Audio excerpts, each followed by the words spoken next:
think kasi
Depois.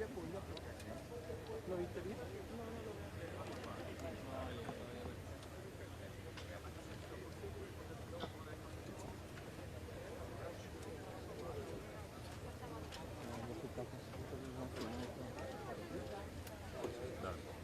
Consegue botar o pé direito atrás, o tripé no direito atrás, o tripé no direito.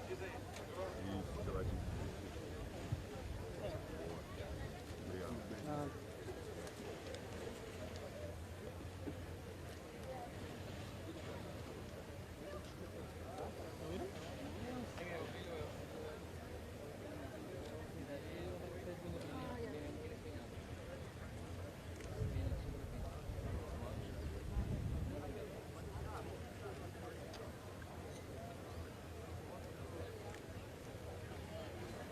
Ixi, a câmera já dando...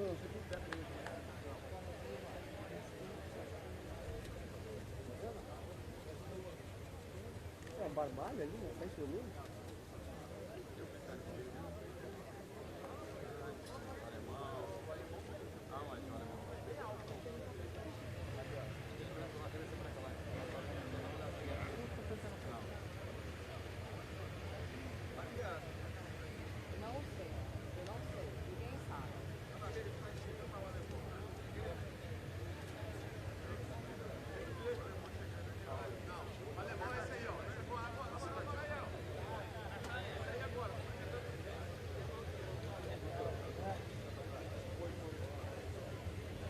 Esse é o alemão?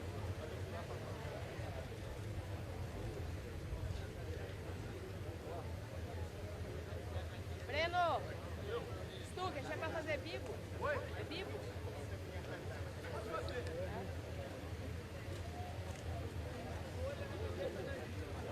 Tira lá! Arranca a folha lá!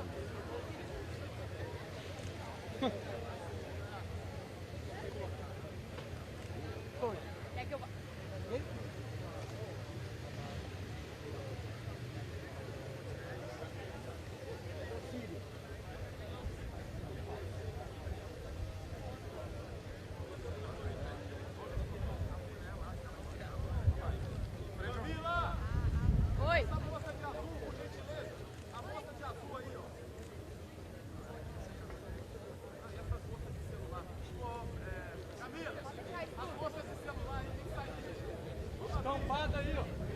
Sai todo mundo, sai todo mundo. Get out.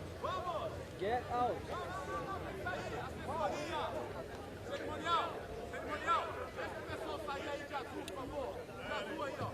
Uma parte de mochila.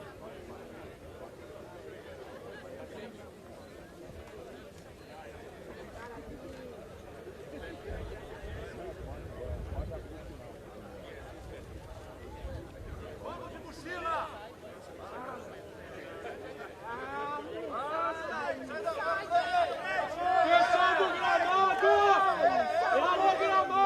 If you're not an authority, get out! Outside!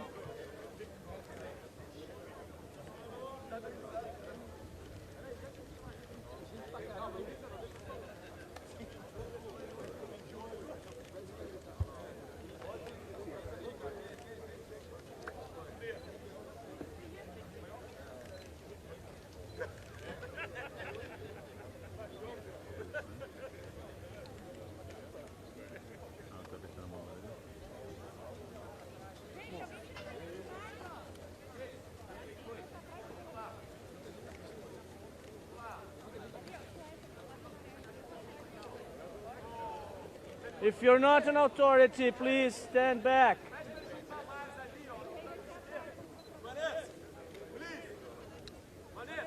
Esse cara aqui, ó. O que esse cara tá fazendo aqui?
consegue mais levantar as mãos.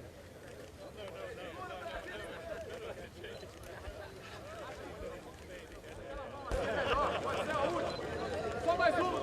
Mais uma, presidente! Mais um! Mais um!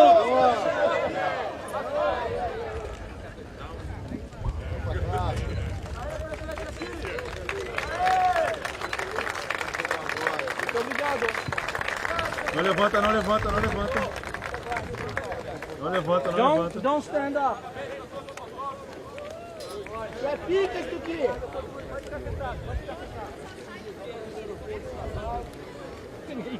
Só o secretário que quer.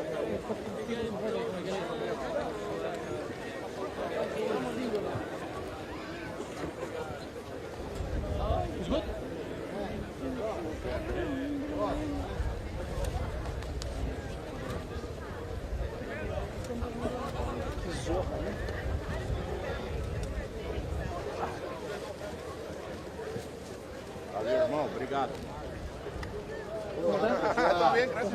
Valeu, irmão. Obrigado. Obrigado, pessoal. ¿Podemos levantar? Thank you. Gracias. No, de nada. Gracias. Siento por la organización. No, todo bien. Te puedo asegurar que es mejor que lo que hubiésemos hecho nosotros.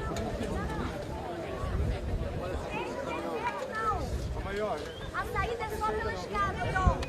Saída pela esquerda. Ah, não pode pular não?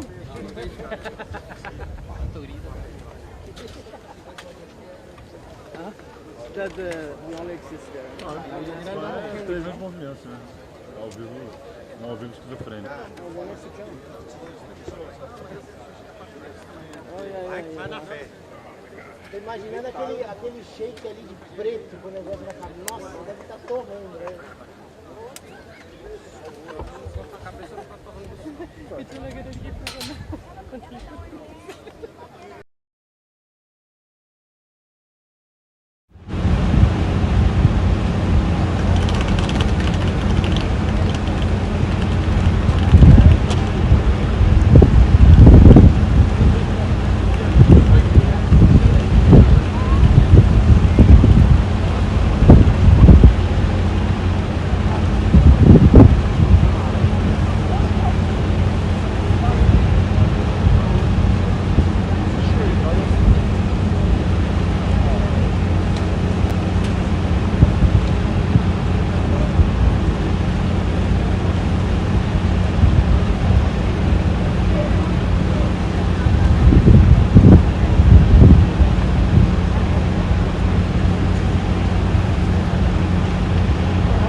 Ah, great.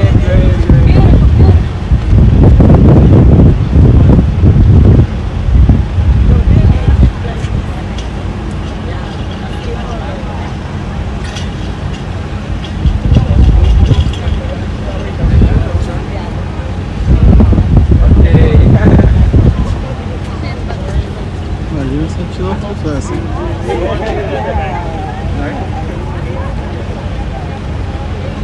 Estamos torrando. Have a nice day. Thanks for doing it. Have a nice day. Bye-bye. Olha na frente, né?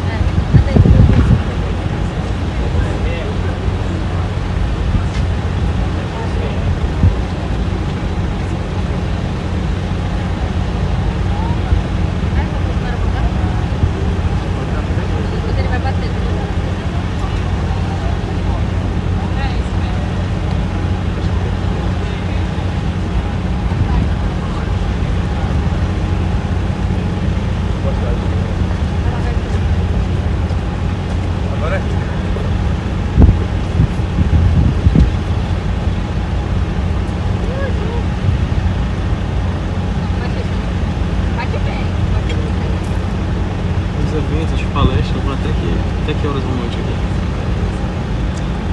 É, 18, mas a gente fica até março. A gente pensou porque... Não, tô dizendo... Não, tô dizendo assim, tem... Encerra tudo no caso, 18 mesmo. 18 horas. Começa cedo, né?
falar agora. Até esse aqui, ó.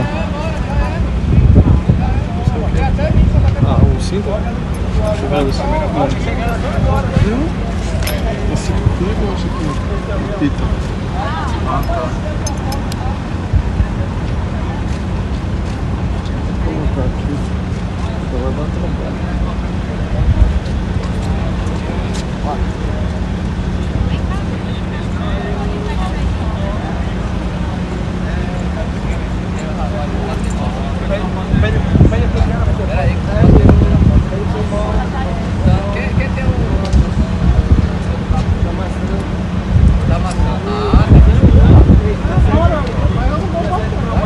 Eu bato isso aqui. Vai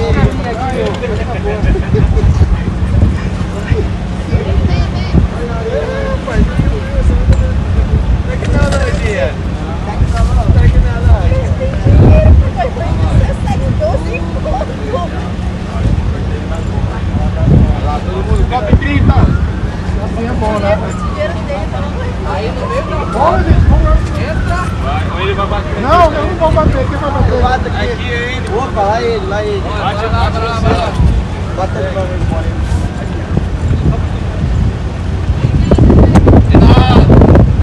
Boa Cop pra você.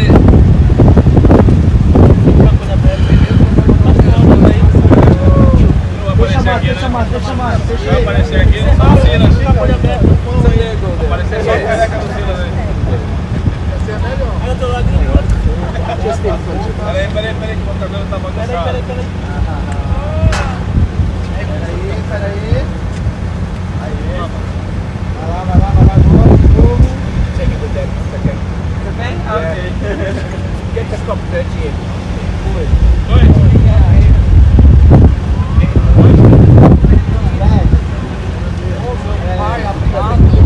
Calma aí,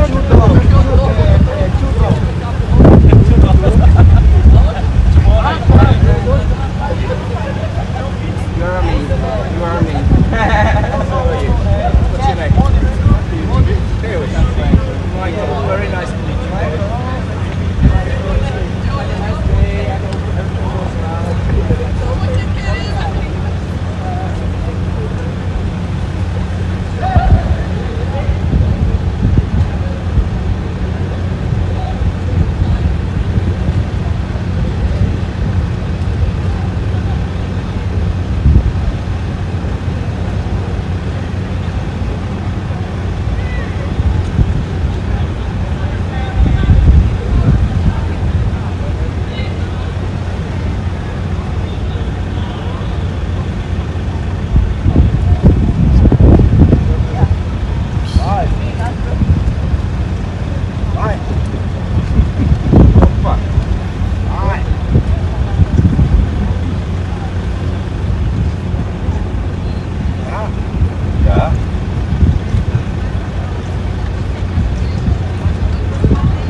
Beleza? Oi, hi. E aí? Bem? Mais um dia?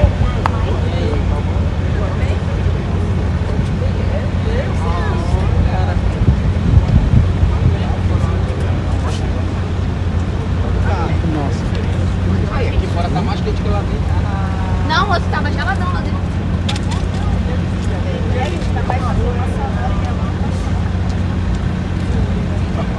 Boa, cara. Ele vai fazer. Entendeu? Vai ficar pra pouquinho. Tá aqui a Ayana.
Já pensou, tu tem um cara, um fotógrafo da sua ciência para uma foto contigo?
Não.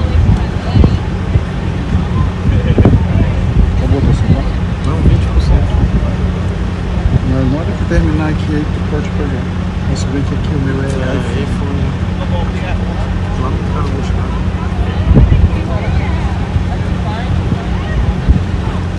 Deixa eu ver aqui.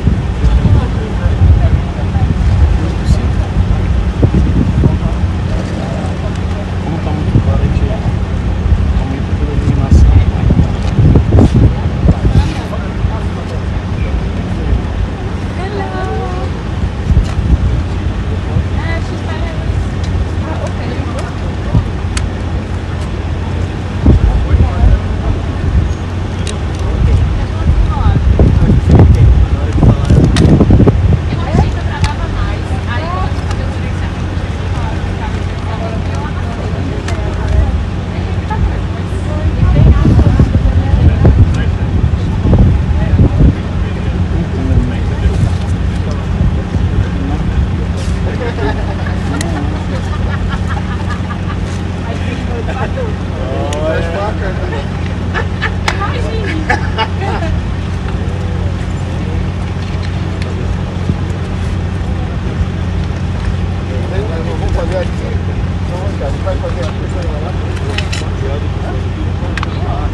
Tem um adaptador aqui. Deixa eu ver aqui. Acho que tem um adaptador.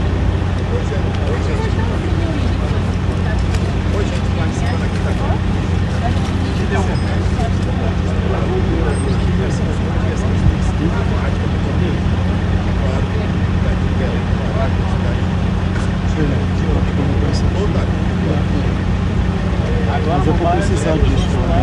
Não, só agora só pra...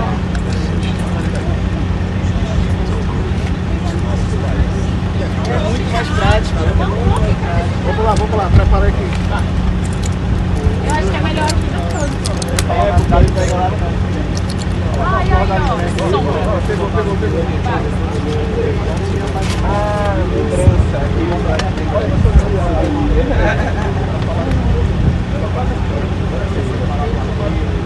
Não, esse aqui não carrega. Pois é, esse aí disso tudo. Só o adaptador. Deixa ele tá bem apertado aí. Mas ali não é. Vou ter que entrar aqui. Não tem um cabo nenhum? Tem no carro. Isso que fala. Porque eu vim sair daqui, porque eu sei sair. Eu vou só colocar aqui. E colocar aqui precisando de um cabo, entendeu? Carro tem que ser 2 USB, né?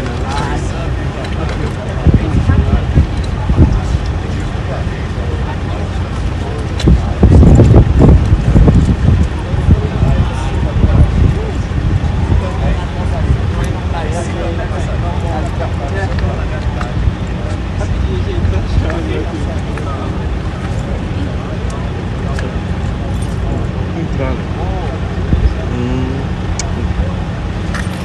Esse iPhone parte por você. Tipo C pro iPhone. Ele é tipo C pro iPhone.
também, cara.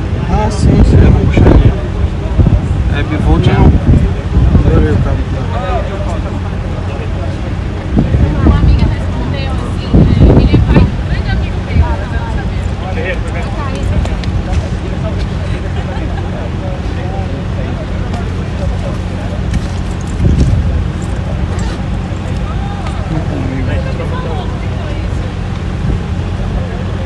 Contar com a sorte. Obrigado e muito mais.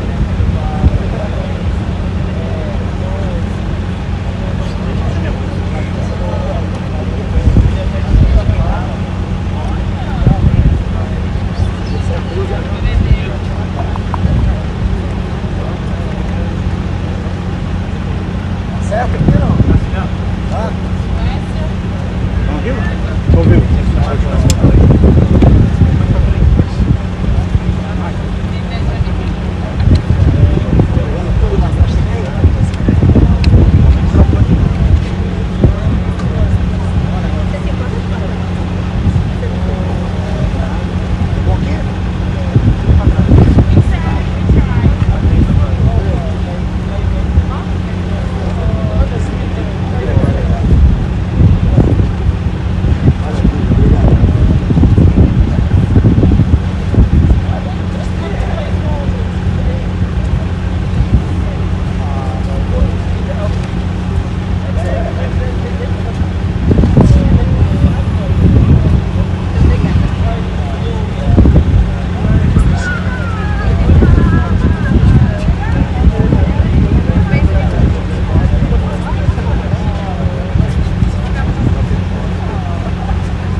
Posso pedir mais uma? Obrigado.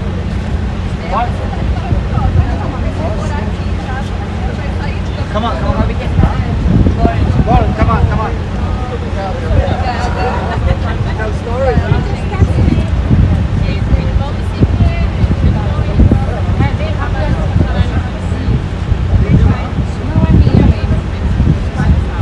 Obrigado. Você chama?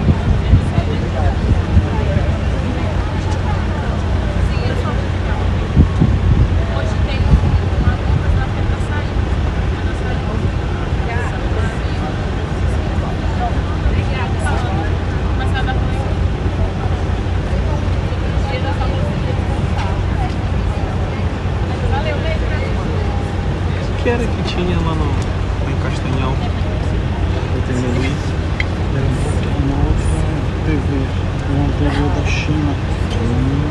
Mas a gente vai na semana que vem.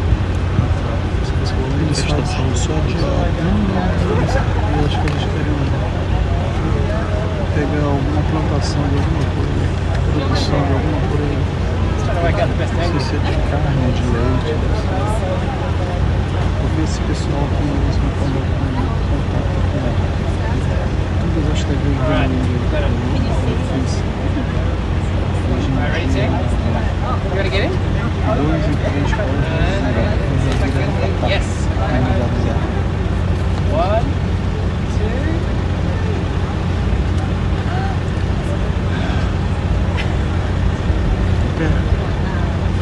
Ele deve ter aquela bolsa dele, um calor pelo da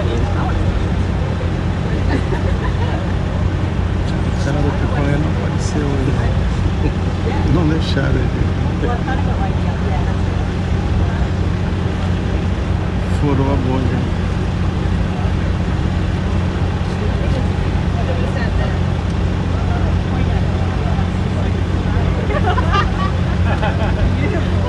Sadio do G1 Globo News.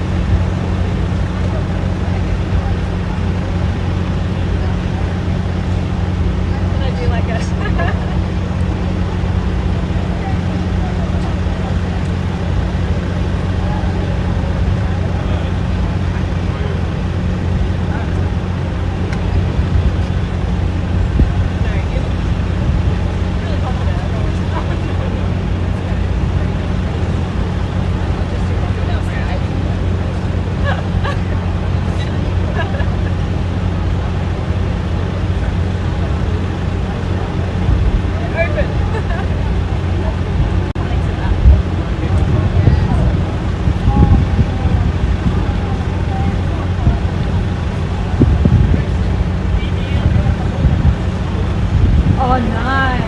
The canopy. Please. Who's going to get in here? I think I want to go in the Se a gente não tivesse com esses guarda-chuvas aqui, essa guarda-sol.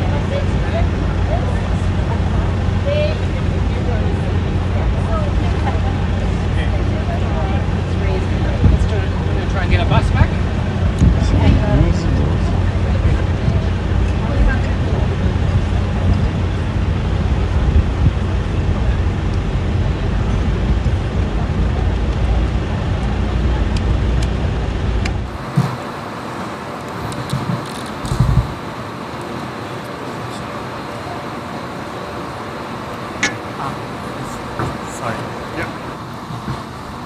Sehr geehrter Herr Präsident, Exzellenzen, liebe Kolleginnen und Kollegen, meine sehr geehrten Damen und Herren. Die Klimakonferenz in Belém ist Anlass, um Bilanz zu ziehen. Wo stehen wir als Weltgemeinschaft 10 Jahre nach Abschluss des Pariser Klimaabkommens? Die Antwort ist klar. Wir stehen in diesen Tagen an einer Weggabelung. Alle Länder müssen entscheiden, wie sieht verantwortungsvolles Handeln aus für die Sicherheit und den langfristigen Wohlstand unserer Bürgerinnen und Bürger, für die Wettbewerbsfähigkeit unserer Volkswirtschaften und eben für den Klimawandel. Für Deutschland ist die Entscheidung an dieser Weggabelung klar. Wir setzen auf Innovation und auf Technologie, um eben dem Klimawandel erfolgreich Einhalt zu gebieten. Unsere Wirtschaft ist nicht das Problem. Unsere Wirtschaft ist der Schlüssel, um unser Klima noch besser zu schützen. Klimaschutz braucht heute dreierlei. Zum einen politisches Tempo. Zum zweiten gesellschaftliche Akzeptanz. Und zum dritten unternehmerische Innovation. Die Europäische Union geht hier weiter geschlossen und entschlossen voran mit einem Klimaziel für das Jahr 2040 und mit ambitionierten National Determined Contributions. Unser Gastgeber Brasilien setzt auf das Prinzip Mutirão, gemeinsam anpacken. Und da sind wir, da bin ich, da ist Deutschland dabei. Die Umsetzung der Klimaziele geht an vielen Orten der Welt voran. Wir machen Fortschritte, auch in Deutschland. Auf diesem Weg müssen wir aber sicherstellen, dass Energie langfristig günstig, sicher und verlässlich verfügbar ist, eben für den Erhalt unserer Volkswirtschaften und für die Bürgerinnen und Bürger in unseren Ländern. Deutschland steht zu den nationalen und europäischen Klimazielen. Um dies zu erreichen, setzen wir auf Innovation und auf Technologie, wenn es darum geht, Wettbewerbsfähigkeit mit Klimaschutz und mit sozialer Ausgewogenheit zu verbinden. Auch die Speicherung von CO2 spielt dabei eine immer wichtigere Rolle. Wir haben im Deutschen Bundestag in dieser Woche ein entsprechendes Gesetz verabschiedet zur Abscheidung und zur Speicherung von CO2. Wir erschließen gleichzeitig neue Wirtschaftszweige, neue Geschäftsmodelle. Und auch hier setzen wir auf Innovationskraft unserer Wirtschaft. Schon heute ist Clean Tech Made in Germany mehr als 8% unserer Exporte. Ein zentraler Baustein ist zudem die Bepreisung von CO2. Als marktwirtschaftliches und damit als effizientes Instrument ist sie ein zentraler Baustein auf unserem Weg der Transformation, der eben vollständig technologieoffen ist. Die Wettbewerbsfähigkeit unserer Volkswirtschaften und die soziale Akzeptanz haben wir dabei fest im Blick. Meine Damen und Herren, liebe Kolleginnen und Kollegen, im Jahr 2024 steuerte Deutschland rund 6 Milliarden Euro öffentliche Klimafinanzierung bei, inklusive mobilisierter, auch privater Mittel, sogar fast das Doppelte. Sie sehen, auf Deutschland ist Verlass und es braucht doch eine große gemeinsame globale Kraftanstrengung. Alle Länder mit den ökonomischen Möglichkeiten und hohen Emissionen, und wir gehören dazu, sind dazu aufgefordert, eben dazu beizutragen. Wichtig dafür ist ein Finanzsystem, das einen verlässlichen Rahmen und Investitionssicherheit schafft, die wir für die Mobilisierung von mehr privatem Kapital benötigen. Nicht zuletzt möchte ich hier an diesem Ort, an dem wir sind, auf die Bedeutung der Tropenwälder hinweisen. Sie sind eben gleichzeitig auch einer der wichtigsten Kohlenstoffspeicher weltweit und Lebensraum für Menschen und unzählige Tier- und Pflanzenarten. Deshalb ist es mir besonders wichtig, heute von dieser Stelle aus zu sagen, Deutschland unterstützt die Tropical Forest Forever Facility und wir werden einen namhaften Betrag zum Gelingen dieser Initiative beisteuern. Denn zum Erreichen der Klimaziele, liebe Kolleginnen und Kollegen, muss der Tropenwald erhalten und gleichzeitig mehr Privatsektormittel mobilisiert werden. Dies kann nur gemeinsam mit den Partnern in Nord und Süd gelingen. Bei allen diesen Themen können wir zeigen, gemeinsam sorgen wir dafür, dass Klimaschutz und Wirtschaft Hand in Hand gehen können. Lassen Sie uns diese Chance hier in Belem gemeinsam nutzen, eben ganz nach dem Motto dieser Konferenz: gemeinsam anpacken. Packen wir es gemeinsam an. Herzlichen Dank für Ihre Aufmerksamkeit.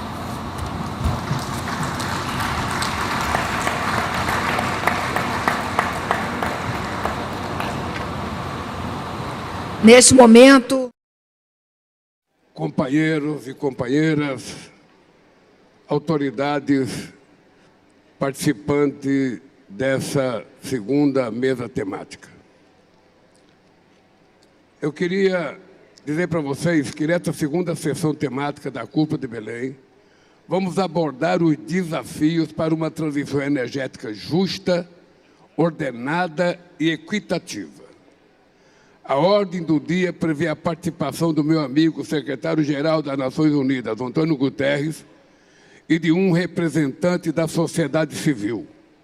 Na sequência, o chefe de Estado e de Governo fará uma intervenção de 3 minutos e os representantes de organismos internacionais terão 2 minutos.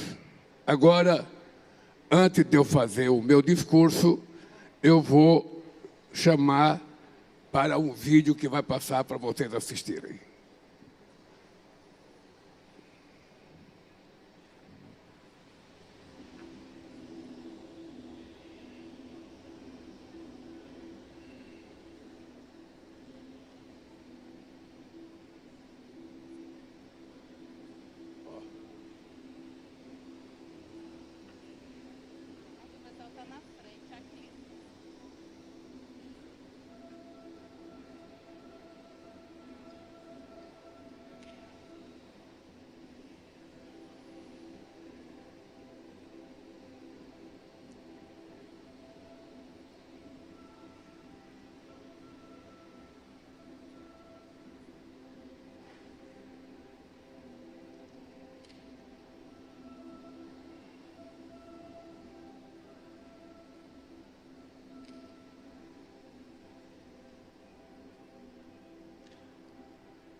precisa sair da frente.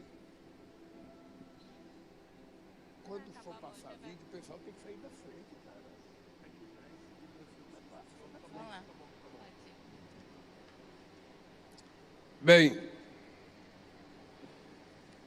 como nós não temos um apresentador oficial, eu mesmo me apresento. E agora eu passo a palavra ao senhor Luiz Inácio Lula da Silva, presidente da República Federativa do Brasil.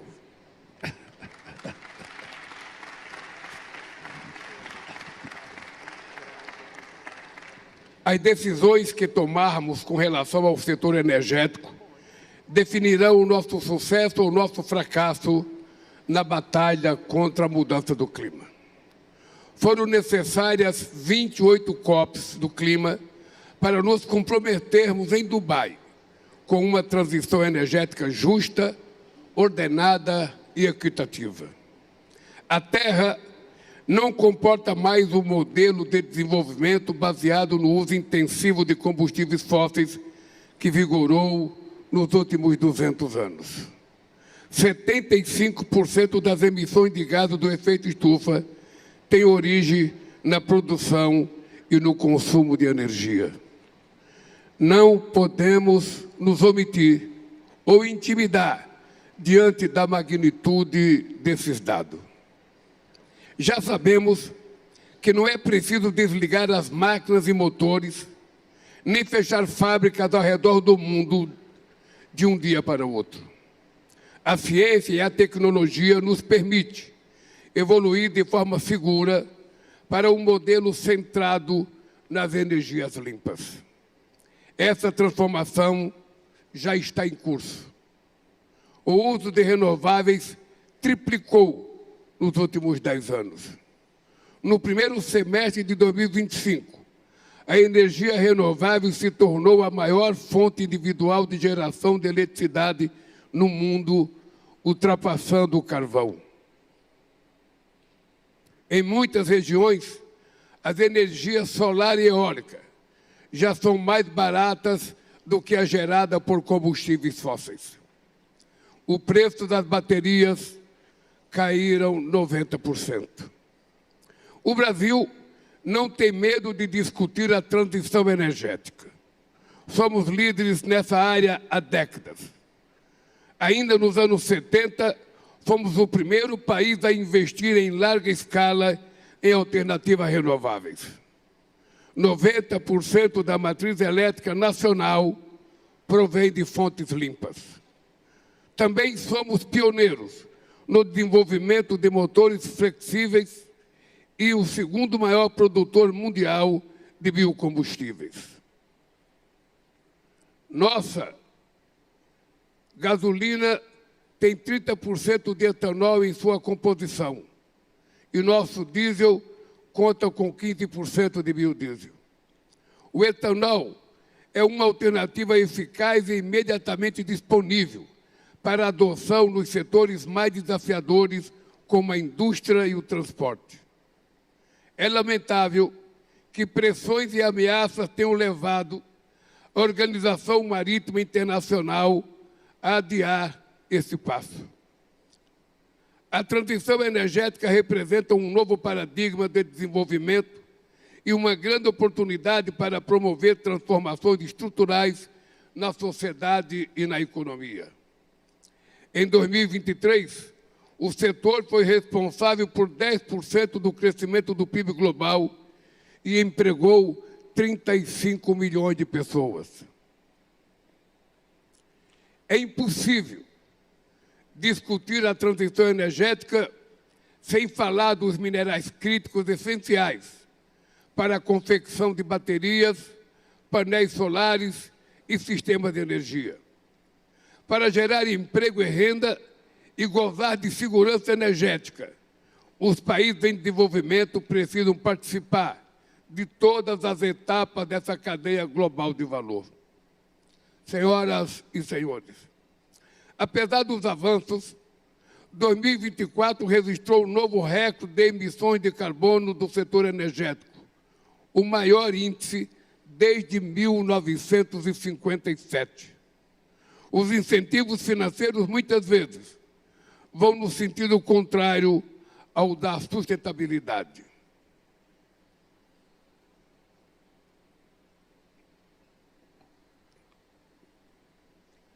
No ano passado,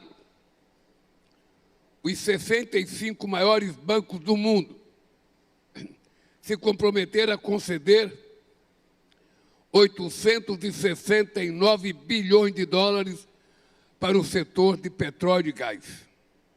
Desde a adoção do Acordo de Paris, a participação dos combustíveis fósseis na matriz energética global diminuiu apenas de 83% para 80%. O conflito na Ucrânia reverteu anos de esforços para a redução da emissão de gás de efeito estufa e levou à reabertura de minas de carvão. Gastar com armas o dobro do que destinamos à ação climática é pavimentar o caminho para o apocalipse climático. Não haverá segurança energética em um mundo conflagrado. É fundamental combater todas as formas de pobreza energética. 2 bilhões de pessoas não têm acesso a combustíveis adequados para cozinhar. 660 milhões de pessoas dependem de lamparinas ou de geradores a diesel nas periferias das grandes cidades e nas comunidades rurais da América Latina, da África e da Ásia. 200 milhões de crianças frequentam escolas sem acesso à luz elétrica. Sem energia, também não há conexão digital, hospitais funcionando ou agricultura moderna. Sem equacionar a injustiça de dívidas externas impagáveis e sem abandonar condicionalidades que discriminam os países em desenvolvimento, andaremos em círculos. Um processo justo, ordenado e equitativo de afastamento dos combustíveis fósseis demanda o acesso à tecnologia de financiamento para os países do sul global. Há espaço para explorar mecanismos inovadores de troca de dívida por financiamento da iniciativa de mitigação climática e transição energética. Direcionar parte dos lucros com a exploração de petróleo para a transição energética permanece um caminho válido para os países em desenvolvimento. O Brasil estabelecerá um fundo dessa natureza para financiar o enfrentamento da mudança do clima e promover justiça climática. O mundo precisa de um mapa do caminho claro para acabar com essa dependência dos combustíveis fósseis.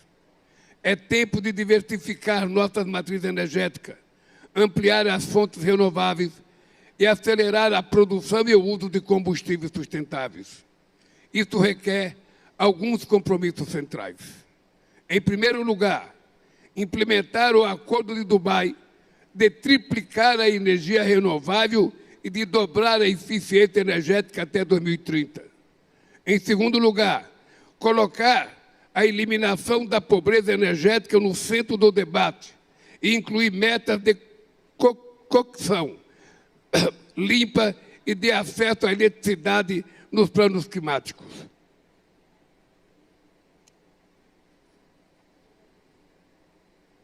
Em terceiro lugar, aderir ao compromisso de Belém para quadruplicar o uso de combustíveis sustentáveis até 2035 e acelerar a descarbonização dos setores mais desafiadores.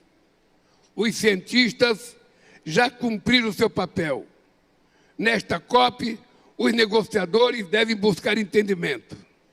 E nós, os líderes, devemos decidir se o século XXI será lembrado como o século da catástrofe climática ou como o momento da reconstrução inteligente. Muito obrigado.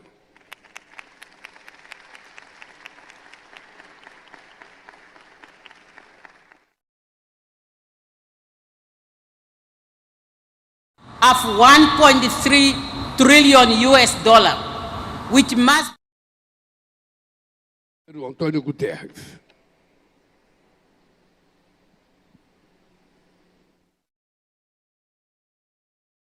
The future will not judge us on the number of COP conferences or other climate-related conferences we are hosting, but on the concrete action we have to take to save Mother Earth for her to take care of us now and in the future.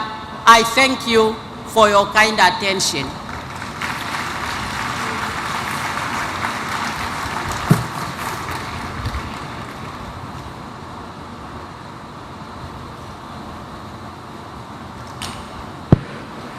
Neste momento, convidamos o membro do Conselho Presidencial do Haiti,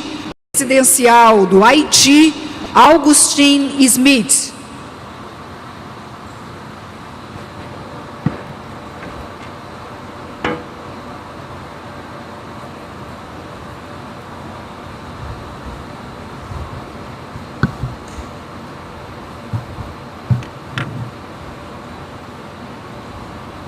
Monsieur le Président, Monsieur le Secrétaire général, Excellences, Mesdames et Messieurs, les chefs d'État et de gouvernement, Mesdames et Messieurs les chefs de délégation, distingués délégués.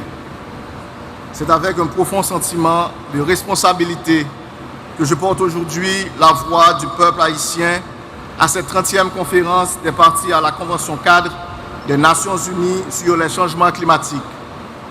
Je veux premièrement adresser mes sincères remerciements à son Excellence le Président Luis Ignacio Lula da Silva et au peuple brésilien pour leur accueil chaleureux. Je félicite le Secrétaire général des Nations Unies pour son engagement constant en faveur de la paix et de la justice internationale. Excellences, distingués délégués, ma délégation veut rappeler que le réchauffement général de la planète est dû aux activités humaines. Les industries polluantes sont les principales sources des émissions de gaz à effet de serre. Malheureusement, ce sont les pays du Sud qui sont les grandes victimes de phénomènes qu'ils n'ont pas créés. Pour les petits États insulaires au développement, les changements climatiques sont déjà une menace existentielle. Et si l'on parvient à perdre notre territoire, nous perdons notre identité, notre histoire et notre culture. Déjà, les risques sont réels. Si rien n'est fait, des villes côtières et même des îles entières pourront disparaître dans les prochaines décennies à cause de la montée des eaux. Haïti, mon pays, est l'un des États les plus vulnérables au changement climatique. Il est classé au premier rang de l'indice mondial des risques climatiques et au troisième rang de l'indice des risques climatiques à long terme. Il fait face à la sécheresse, aux inondations côtières, à la salinisation des sols, à une érosion de sa biodiversité et à une baisse du rendement agricole. Les ouragans, de plus en plus violents, dévastent le pays. La semaine dernière encore, l'ouragan Melissa a fait 47 morts, 17 disparus et occasionné des dégâts matériels considérables dans le sud et l'ouest du pays. Le Conseil présidentiel de transition a une pensée émue à l'intention des victimes haïtiennes et met en œuvre en ce moment un plan de réponse adapté aux pertes et aux besoins. Nous profitons aussi de l'occasion pour adresser nos sympathies aux autres peuples de la région caribéenne touchés par cette catastrophe. Excellences, distingués délégués, l'État haïtien a toujours agi pour répondre à ses engagements visant l'atténuation en luttant pour l'adaptation du pays. Depuis 2005, la législation nationale continue d'être actualisée pour répondre aux défis environnementaux et climatiques. Mon pays a présenté plusieurs communications nationales et a élaboré un plan d'action national d'adaptation et une politique nationale sur les changements climatiques. Nous avons adhéré au programme pilote sur la résilience climatique, PPRC, et soumis en 2021 une première actualisation de notre contribution déterminée au niveau national. Je veux souligner que les pays en développement, et particulièrement les petits États insulaires qui sont les moins responsables du réchauffement climatique ne pourront pas réussir leur adaptation sans une solide solidarité internationale sincère et agissante. Les pays industrialisés, principaux responsables du réchauffement climatique, se sont engagés à offrir une assistance financière et technique accompagnée du renforcement des capacités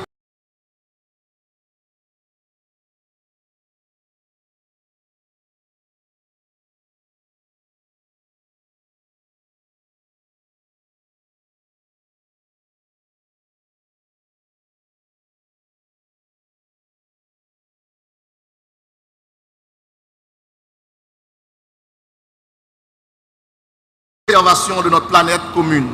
Je vous remercie. Merci.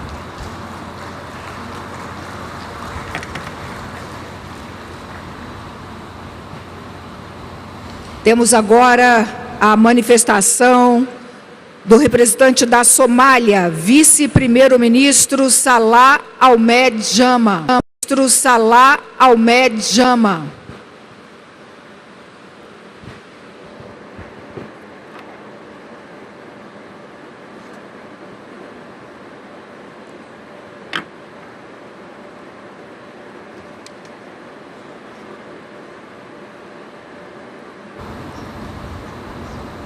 President of Brazil, President Lula,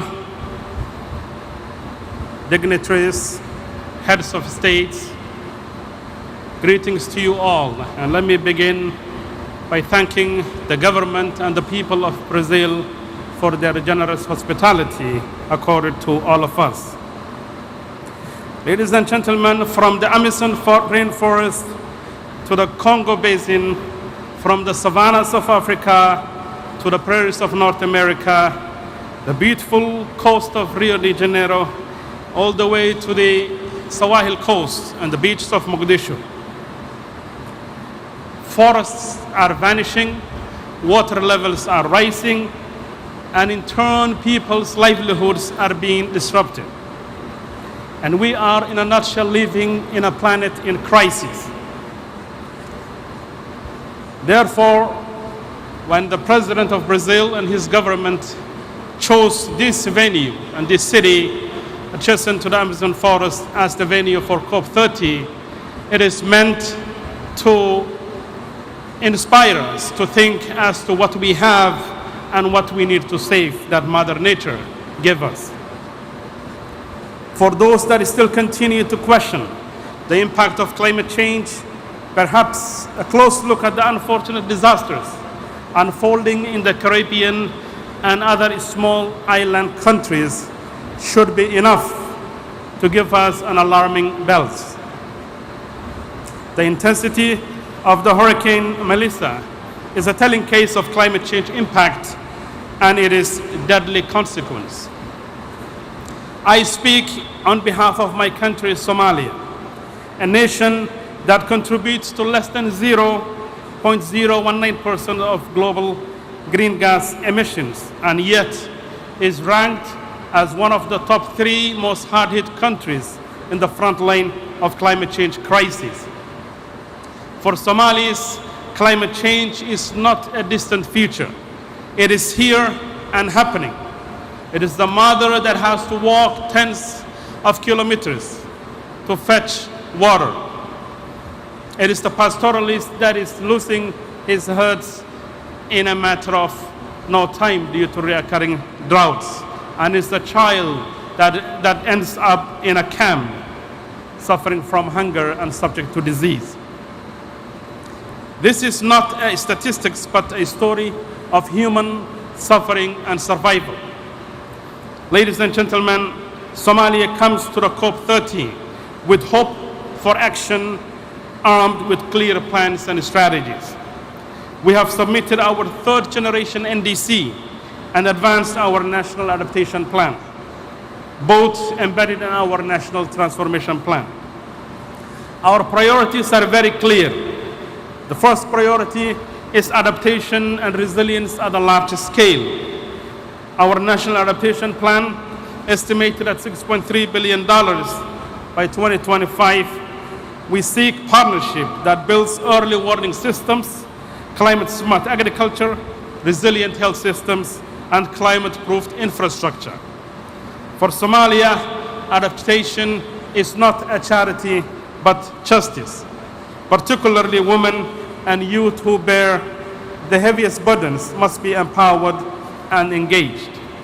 Secondly, the issue of access to climate finance is the top priority for countries like Somalia and other similar fragile and conflict-prone countries. Globally, climate finance has reached over 1.5 trillion in 2022, yet fragile and conflict-affected countries together received less than 5% of that total. In Somalia, actual flows were under 300 million by the year 2020, which is less than 1% of what is required to adapt to climate change. We call for more grants, fewer loans, and faster access and support that strengthens national systems. Timely finance is the bridge between vulnerability and decreasing ODI and shrinking multilateralism. Perhaps climate finance could be the only source for financing development in countries like ours. Third, we welcome the recently established Loss and Damage Fund. In the case of Somalia, recent estimates estimate direct climate-related losses in Somalia to about $2.8 billion. So we are certainly facing the brunt of climate change in terms of damage in the form of livestock lost and agrarian communities devastated.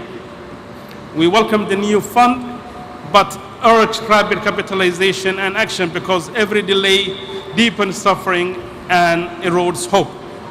Fourth, the issue of energy transition is a priority for Somalia and Africa at large, with over 600 citizens in Africa that have never seen electricity.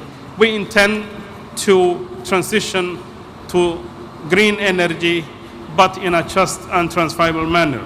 Somalia has a huge potential in solar and wind, but that needs a huge investment in the form of decentralized mini grids, solar irrigation, and clean cooking solutions.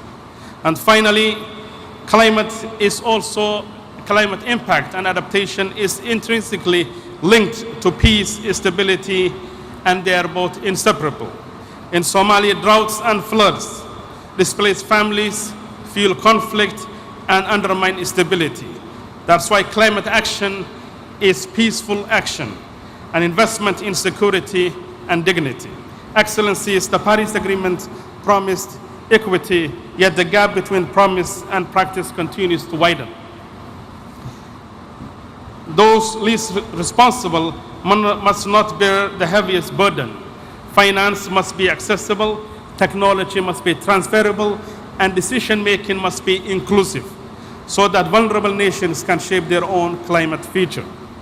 We aspire to a future where resilience drives peace, prosperity drives dignity, and a future where no child goes hungry because the rains have failed. A future where renewable energy lights every Somali village. As the poet Warsan Shire reminds us, no one leaves home unless home is the mouth of a shark. So when communities that are leading their normal lives in their normal habitat are struck again and again by impact of climate change in various forms and shapes, they end up becoming IDPs on the outskirts of big cities. For millions of Somalis, climate change has turned home into a shark. Let's work together to tame it, invest in resilience, invest in peace, and invest in Somalia. Thank you very much.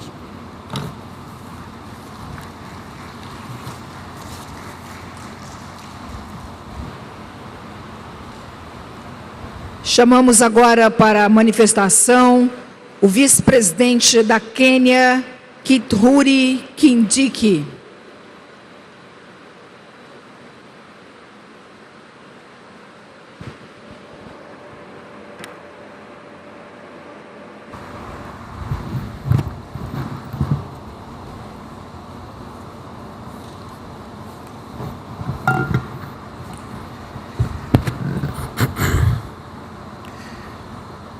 I congratulate you, Mr. President of Cop30, on your election, and I want to assure you that Kenya will fully support you as you discharge your responsibilities.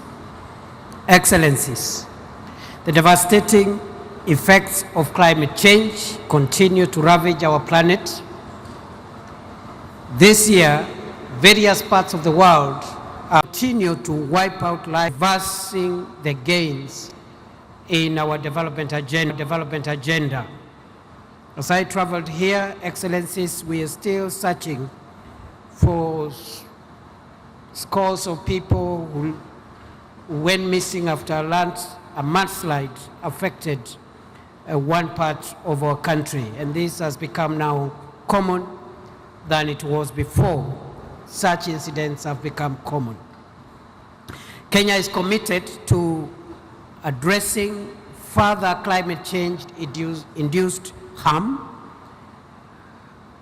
Kenya's energy grid now is 93% green, and we target to reach 100% in the next 4 years. Building on this foundation of green and clean energy, Kenya has updated and submitted a bold and ambitious economy-wide nationally determined contribution focused on greening the energy and industrial sectors in line with the commitments made at the African Climate Summits in Nairobi in 2023 and in Addis Ababa 2024. The two summits have repositioned Africa as a global green growth hub, demonstrating that climate action and development are mutually reinforcing.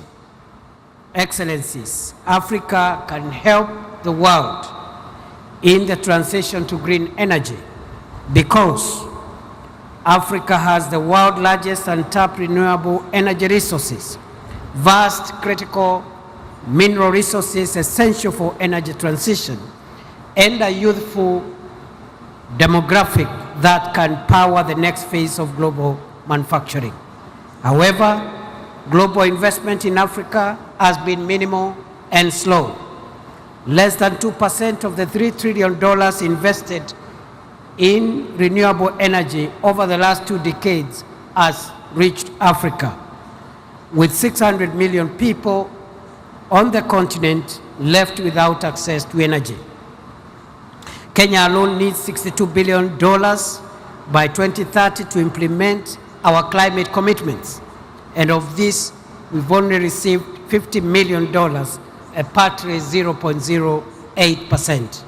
The gap between promise and delivery is huge.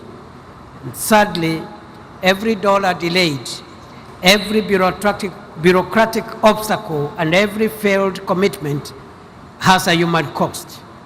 The world should cease to see Africa as an investment risk and see it as an opportunity, an economic opportunity to tap into the continent's abundant, cheap, and clean energy for global green manufacturing. The failure to honor commitments, bureaucratic delays, and the lengthy discussions at the COPs that prioritizes process over delivery are simply cruel and unjust to the millions suffering from the effects of harsh climate today.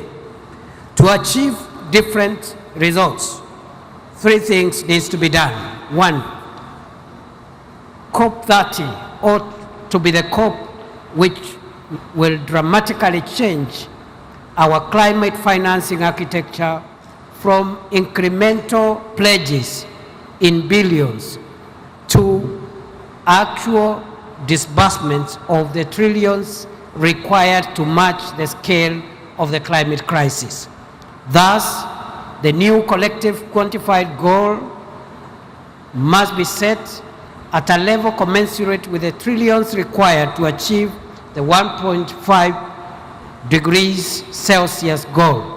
We have to operationalize the Baku to Belém roadmap to $1.3 trillion as we have agreed in COP29 and have a clear path for mobilizing this finance for developing countries by 2035.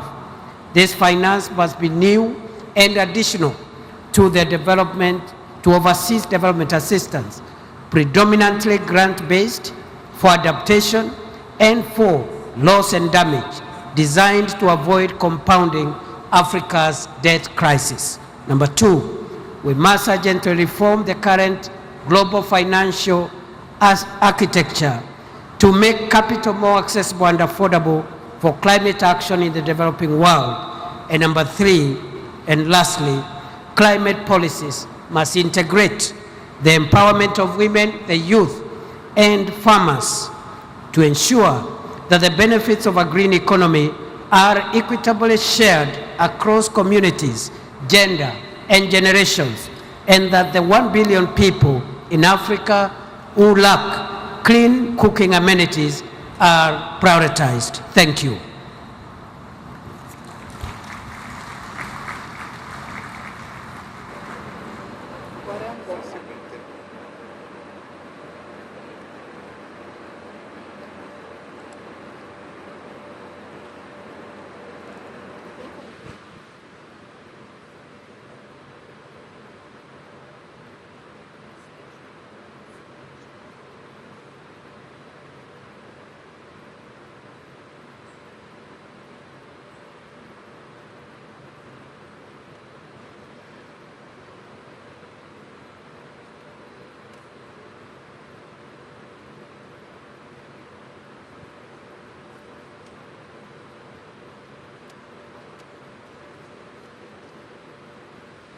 Neste momento, convidamos para a manifestação o presidente do Palau, Surangel Wips Júnior.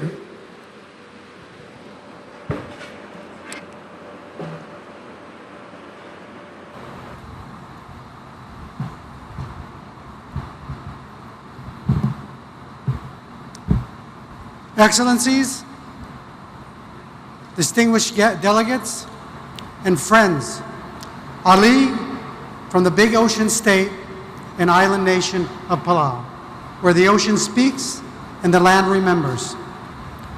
President Lula, thank you for your warm Brazilian hospitality and for your leadership in hosting Cop30 here in Belém, the gateway to the Amazon. You know, this sacred setting reminds us of what we must protect and the stewardship we must activate.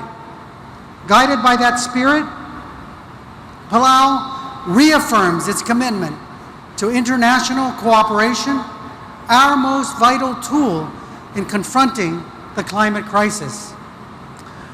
We express deep concern over the reversal by some long-standing climate commitments and the chronic shortfall in our collective ambition. You know, yet this is a moment that we must not weaken our resolve. It must ignite it. We must work together with greater purpose, urgency, and unity.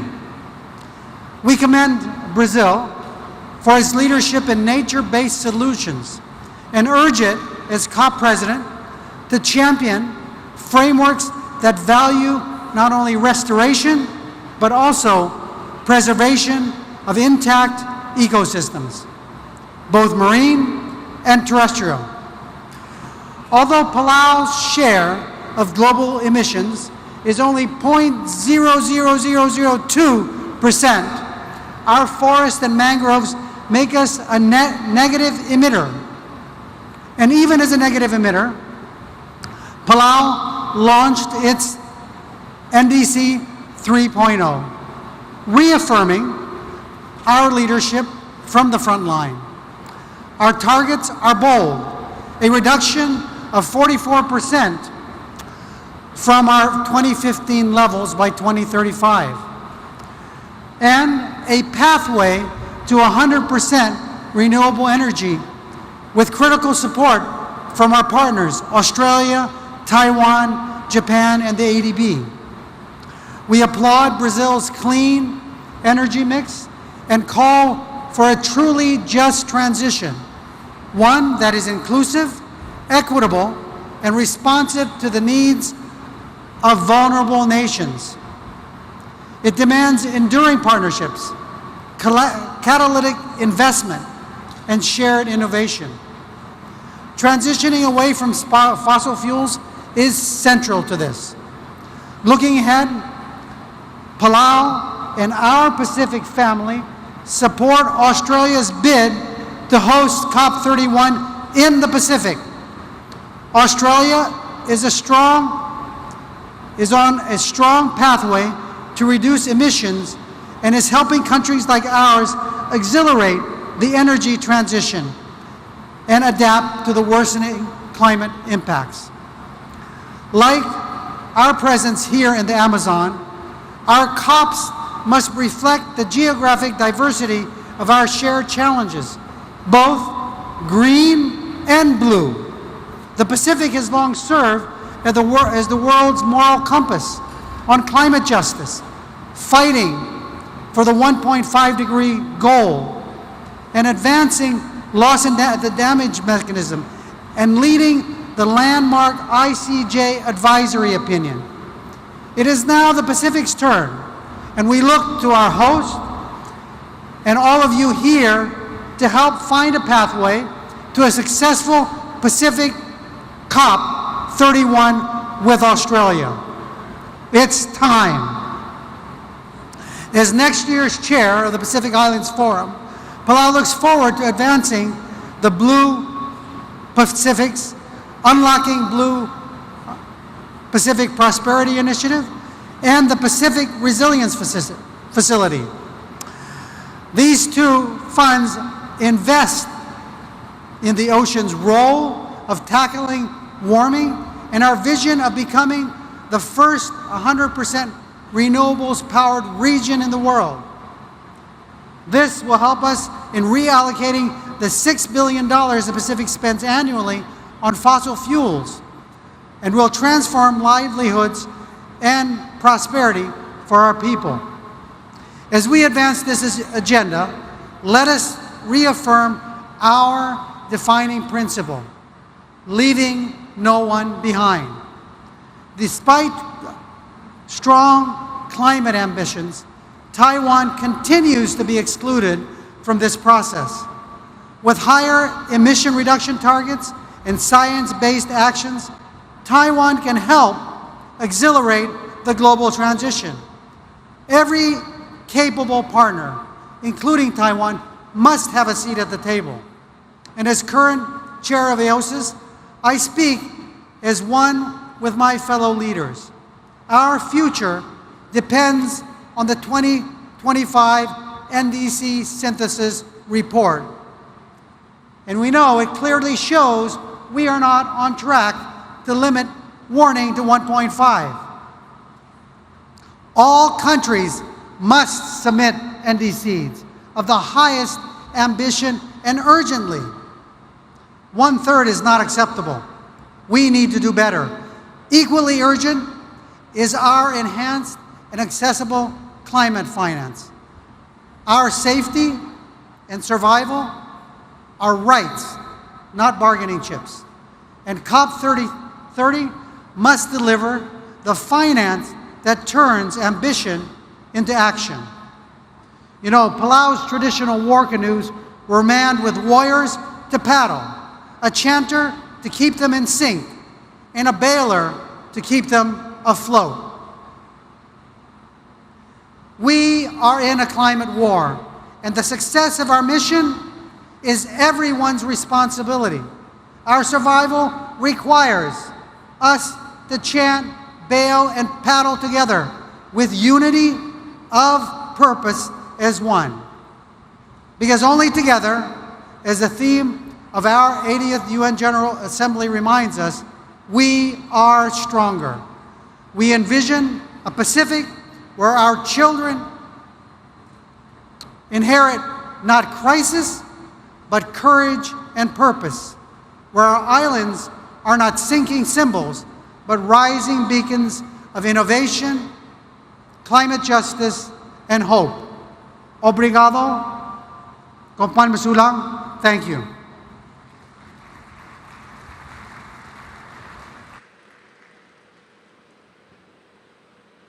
Nesse momento, convido para a manifestação a ministra do Meio Ambiente de Angola, Ana Paula de Carvalho.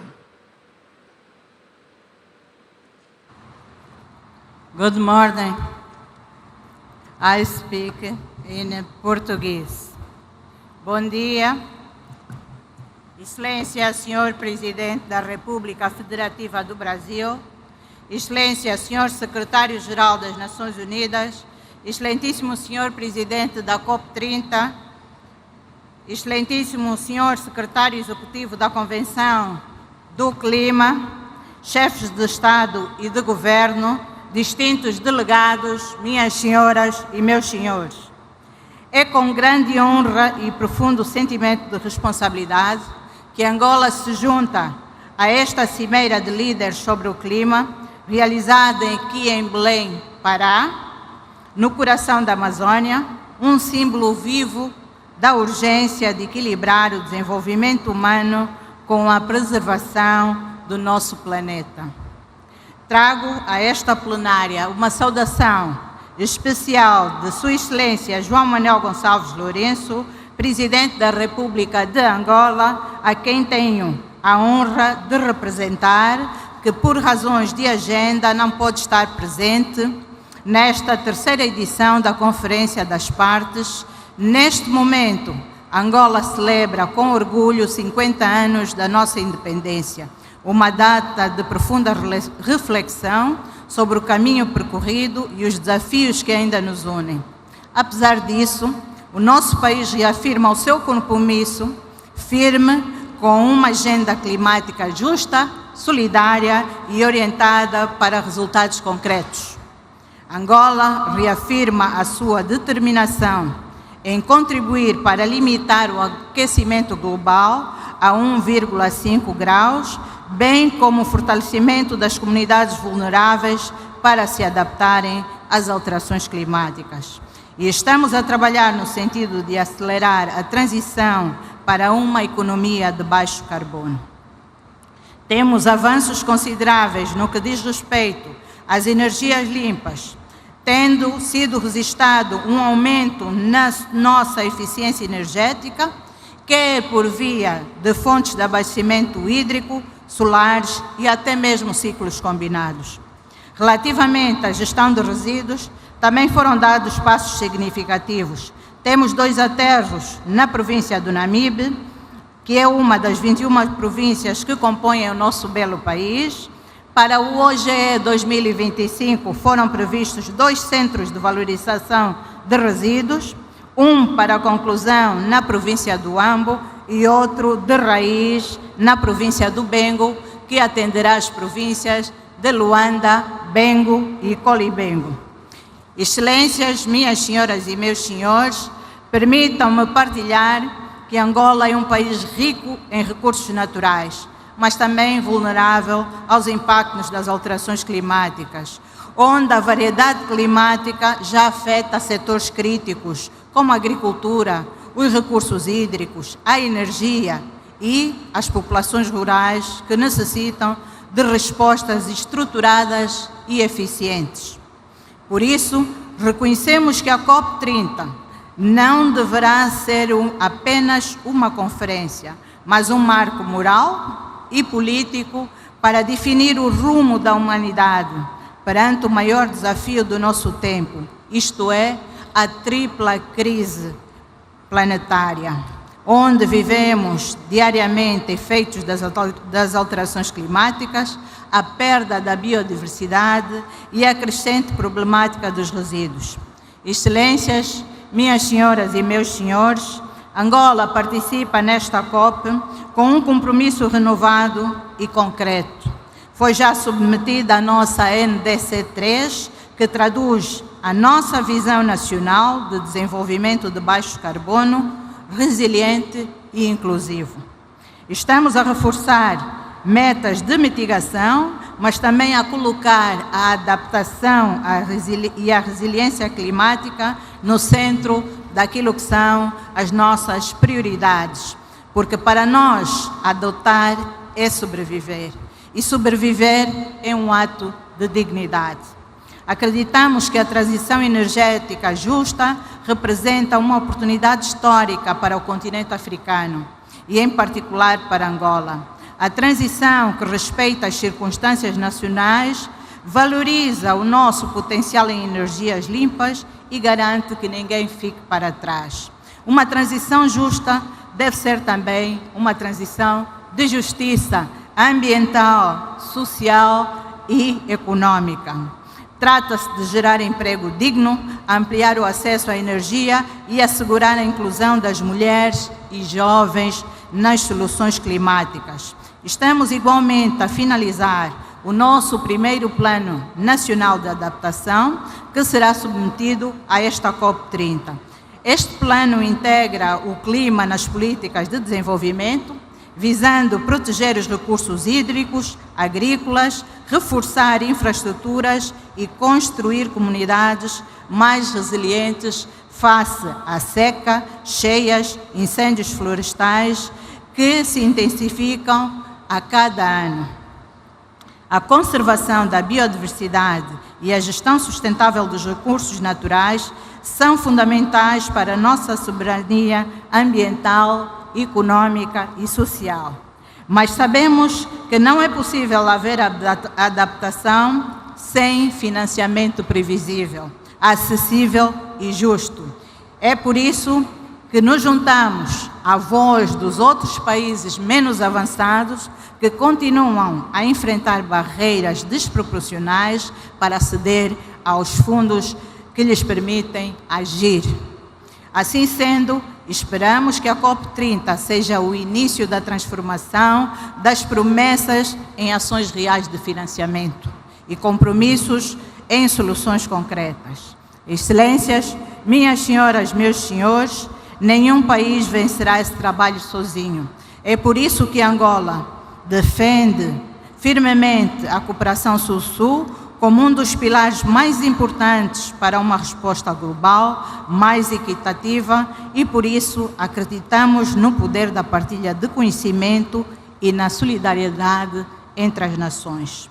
O mundo aguarda por decisões corajosas desta cimeira, pois a COP30 deve marcar o ponto de virada em que a ambição se traduz em ação, em que os compromissos se tornam implementações e que a esperança volta a ser credível. Angola reafirma o seu compromisso em ser parte ativa da solução, transferindo resiliência, promovendo uma economia verde e inclusiva e defendendo uma agenda climática africana forte e solidária. Termino a minha intervenção com uma frase que alguém escreveu, mas que nós apoiamos. O desafio climático é, antes de tudo, um teste à nossa capacidade de cooperar e de acreditar que o destino da humanidade é comum. Thank you, merci beaucoup, muito obrigada.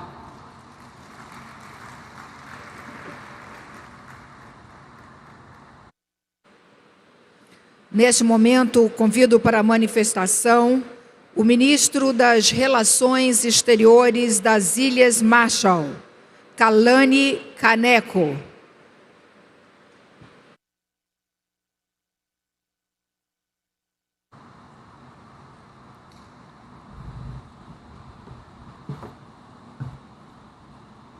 Madam President, Excellencies, I want to start by stating my sorrow at the devastation wrought by Hurricane Melissa in the Caribbean. As islanders, we cannot help but see ourselves in the images coming out of Jamaica, Cuba, and Haiti. All we have to do is look outside our front doors to witness the impacts of climate change.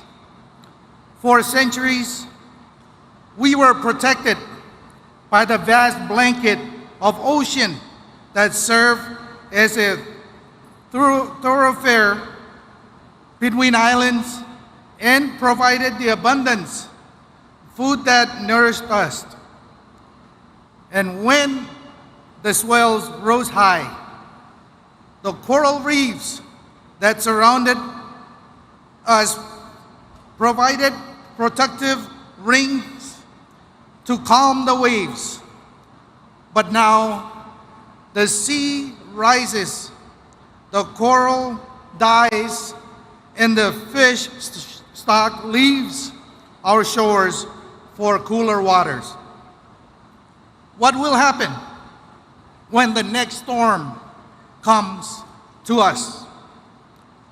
If this is a cup of truth, then to answer this question, as the President of Chile said, we must begin with the science.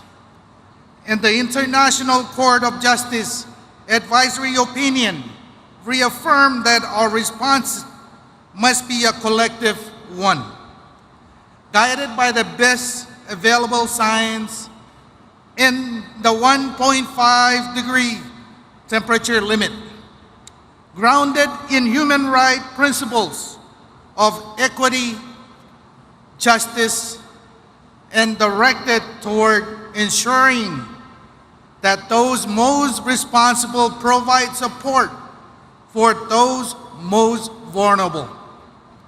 We put our faith in the Paris Agreement 10 years ago, and we have worked tirelessly to live up to its commitment. The Marshall Islands delivered the NDC in February, and we submitted our National Adaptation Plan 2 years ago. And we are doing our utmost to implement these plans with limited resources. We know that the Paris Agreement has moved the needle on climate action. We have expanded clean energy and slowed warming. But the future of my country depends on each and every party coming together to do more faster. Whether leaders are here or not, the largest emitters must show up on paper with higher ambition, NDCs, and more finance. This COP needs to agree on an adaptation package with a new finance goal at its heart, with concessional terms and direct access to small island states. Because I tell you, in the Marshalls, our adaptation needs are overwhelming. For us and islanders alike, adaptation finance means investing in our survival in the face of hurricanes, wildfires, droughts, famine, and sea level rise. My people have already shown tremendous resilience. When the United States exploded 67 nuclear bombs over the Marshall Islands, we were bequeathed poisoned homes, cancerous growth, communities living in exile. Yet we endure. The fight for climate change is a fight to ensure that the history doesn't repeat itself. It is clear that the fossil fuel industry is not preparing for a just, orderly, and equitable transition. Instead, we see a future of supply shocks, conflict of resources, stranded assets, and the legacy of dangerous climate change being visited upon us to serve the interests of others. A legacy now visited on Caribbean shores. So I stand with President Lula and support his call for international community to come together to define a roadmap for the transition away from fossil fuel. I am equally inspired by the COP President's call for a spirit of Muri Trao, in which we work together to achieve more than we could ever possibly imagine doing alone. Every voice should be heard at this COP. Every nation needs to be part of the solution. The Marshall Islands has long called for Taiwan to be part of the UNFCCC process, and I repeat that call again today. When nations' voices are silenced, democracy dies. The behavior last month around the International Maritime Organization was shocking. It cannot happen again. It is time for those of us who believe in cooperation to stand together in this fight to tackle climate change. It is the spirit of Mutirao that we must employ to find the emitters or to find the emissions reductions that we have to make to get 1.5 back within reach. No government wants to be told that they didn't do enough, that they must go home and try harder. But that's what I'm asking us all to do. But this time, let's work together. Let's help one another. Learn from each other. Support one another and be ready for the next storm. Comodada, obrigado. Thank you.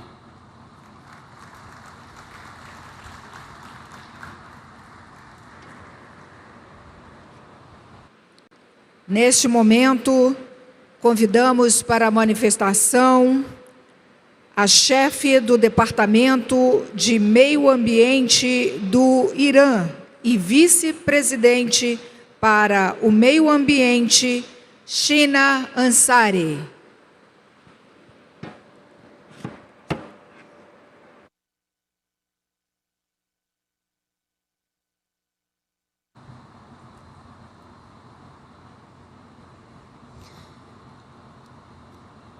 In the name of God, Mr. President, distinguished heads of state and representatives, ladies and gentlemen, at the outset, I wish to express my sincere appreciation to the government and people of Brazil for hosting the Cop30 in Belém. This gathering could provide nations with an invaluable opportunity to take realistic, equitable and inclusive actions to address the environmental crisis and challenges facing our planet. In recent years, all countries present at this conference have pledged to protect the environment by reducing greenhouse gas emissions, adapting to climate change, and moving toward the use of renewable energy sources. Despite facing unilateral coercive measures as well as imposed restrictions on access to modern technologies, knowledge, financial support, and foreign investment, the Islamic Republic of Iran has achieved remarkable progress while considering further steps to take in the coming years.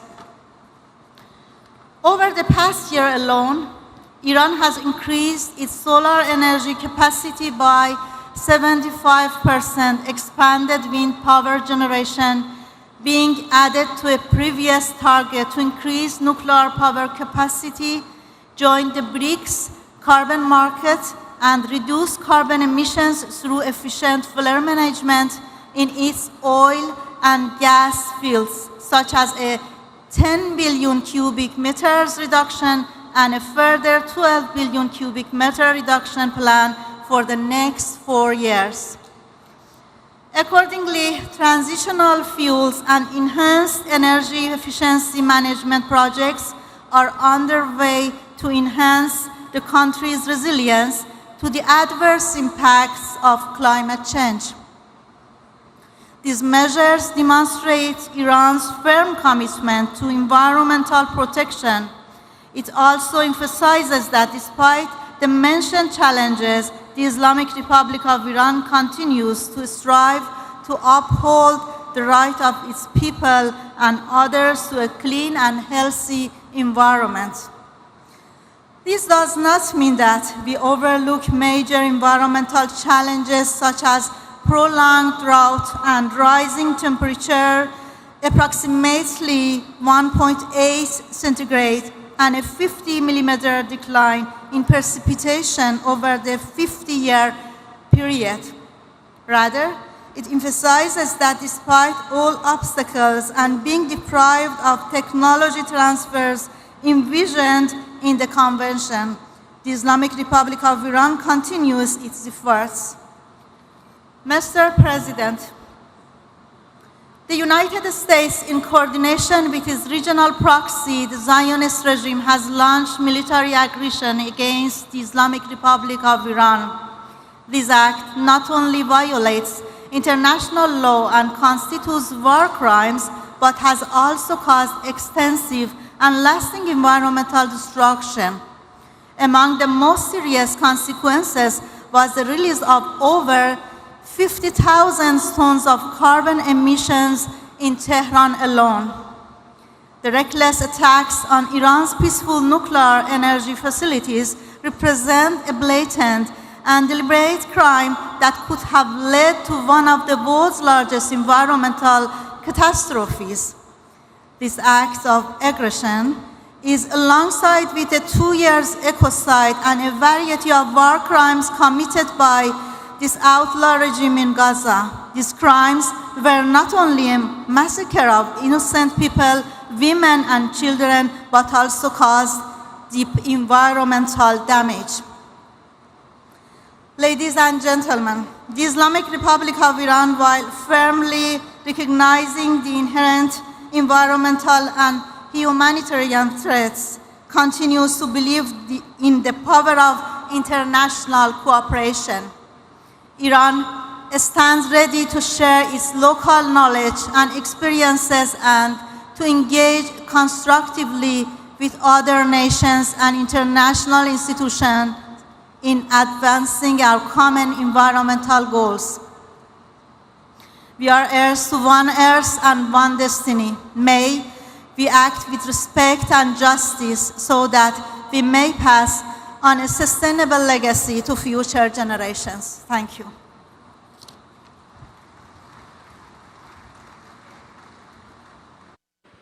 Neste momento, convidamos para a manifestação o ministro do Meio Ambiente do Iraque, Halo Mustafa Al-Askari.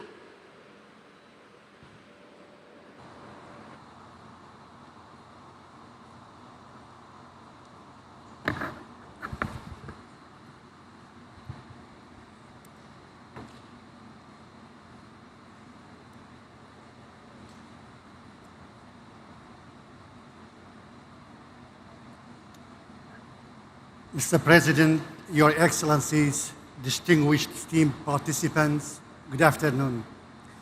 From Mesopotamia, the land of Iraq, we extend our greetings to you, to Brazil, the home of the Amazon, the lung of the earth, and an active contributor to climate equilibrium throughout the Holocene epoch. It's an honor for me today to represent my country, Iraq, and I'm pleased to convey the greetings of the Iraqi people and the government, along with their appreciation to the Republic of Brazil and the United Nations for organizing and hosting the Cop30.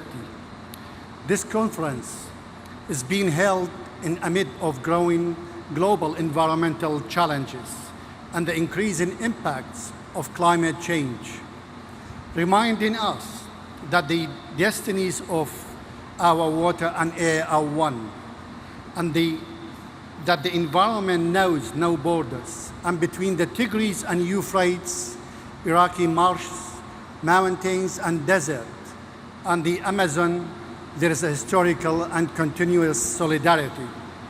Ladies and gentlemen, we gather today at COP30, making the 10th anniversary of the adoption of the Paris Agreement, and at a time when the world faces an undeniable reality that the current trajectory of updated NDC does not place us on the right track toward achieving the goals of the Paris Climate Agreement. In the context, we call at the conference for a clear and measurable commitment to climate finance and for the equitable support to be directed toward vulnerable countries and communities with limited adaptive capacity as a fundamental human right. Today, Iraq announced tangible progress on its climate action pathway. We have submitted our second nationally determined contribution 2025 to 2030, which serves as the overarching framework and roadmap for climate action in the country.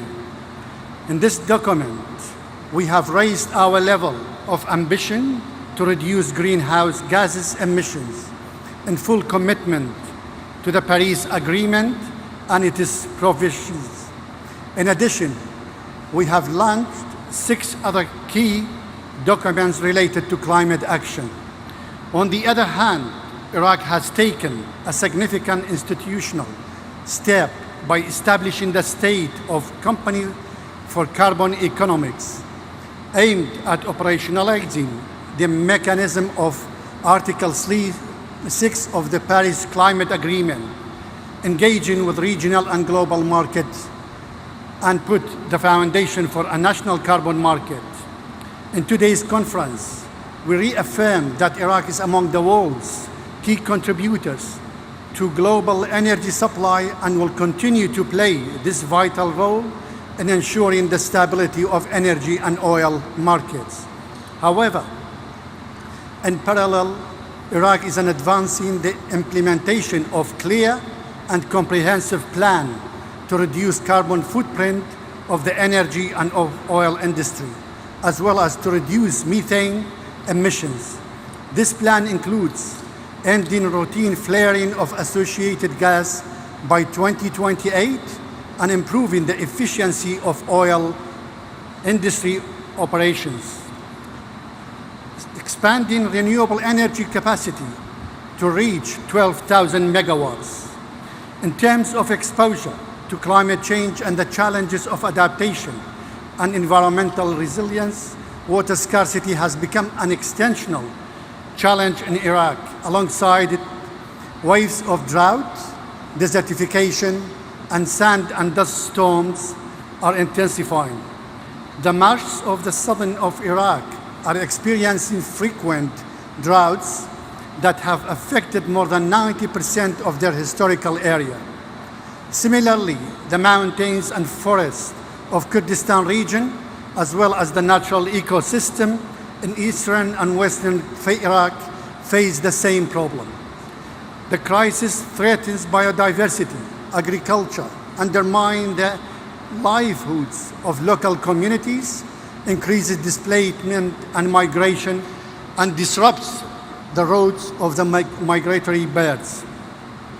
In recognizing the needs of our people, after decades of suffering and to increase greater resilience, the government of Iraq places climate action at the core of its national development plans.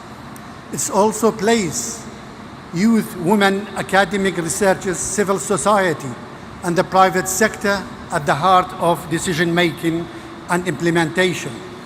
Because climate action requires the participation of all, and because local knowledge and innovation are the driving forces of sustainable solutions. Iraq is also working to open doors and opportunities for cooperation with the neighboring countries to adopt joint regional adaptation plans and cross-border mega projects in the fields of water, agriculture, nature-based solutions, energy, and sustainable transport within the framework of the Paris Agreement. Regional cooperation remains the most effective path to maximize impact, reduce cost, and strengthen stability and integration among the people of the region in the face of climate change. In conclusion, we confirm that our message today present a roadmap framed by clear timelines, measurable actions, and partnerships built on trust and transparency. What we have outlined in second nationally determined contribution, along with the institutional reforms and implementation projects we have launched, from ending routine gas flaring to expanding solar energy, representing a genuine commitment by Iraq that deserves recognition and support through financing, technology, and expertise. The success of this conference and the acceleration of the Paris Climate Agreement's implementation depends on strengthening climate funds and facilitating access to affordable and sustainable finance, supporting carbon markets with fair pricing mechanisms that stimulate and sustain green investment, and upholding commitments with the framework of common but differentiated responsibility. I thank you.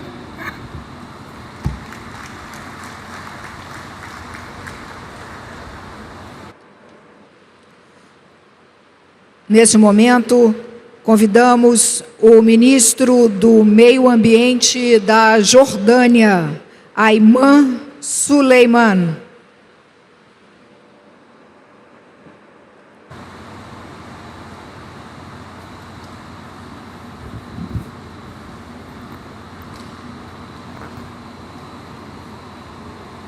Bismillah ar-Rahman ar-Rahim. Mr. President Lola, Mr. Secretary General, Mr. President of Cop30, Excellencies, distinguished guests, good afternoon.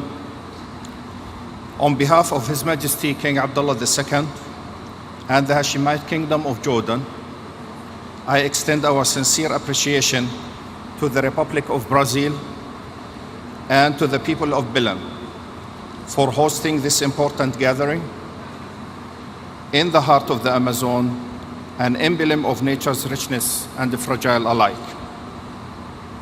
We convene once again as soon as the global family, united by the shared duty of safeguarding the planet and to protect the generations that will inherit it.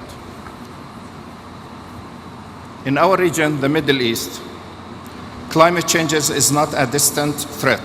Rising temperatures, shrinking water resources, and degraded systems threaten lives and livelihoods across the borders. Conflict only magnifies these risks, destroying land, marine life, and vital water resources, and displacing millions of people. Jordan has long carried the human consequences of regional crisis. This reality places the pressure on our scarce resources, particularly water, and intensifies our vulnerability to climate shocks. Yet, despite these challenges, Jordan has chosen a path of a proactive action and unwavering commitment. At COP27, His Majesty launched the Climate Refugees Nexus initiative, a call to link climate action with the realities of forced displacement of people. Today, that initiative continues to gain commitment, with dozens of nations joining to ensure that refugee hosting countries receives the recognition and the support they deserve. Jordan continues to advance ambitious climate policies anchored in justice and resilience. We are expanding renewable energies, supplying more than a quarter of our electricity from solar and wind.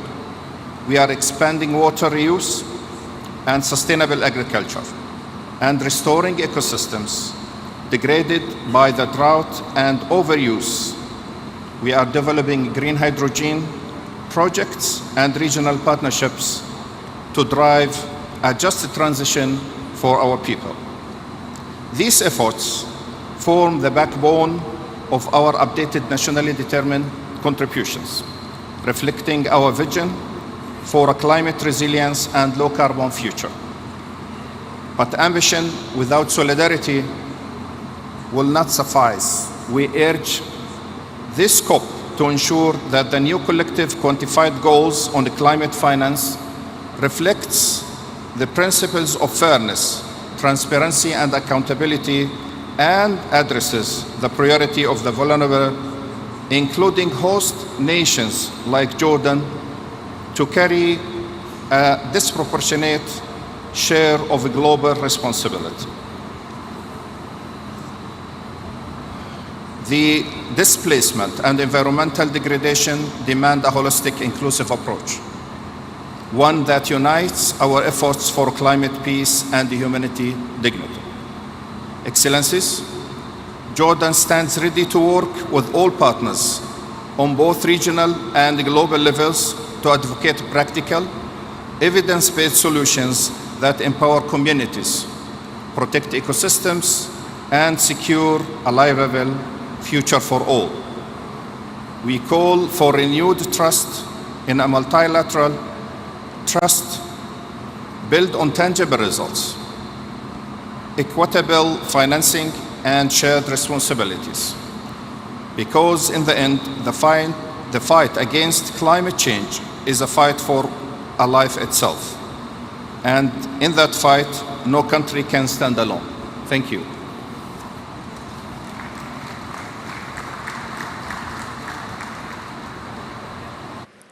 Convidamos agora o ministro do Meio Ambiente e diretor da Agência de Proteção Ambiental da Libéria, Emmanuel Kingurei Yarki Paolo.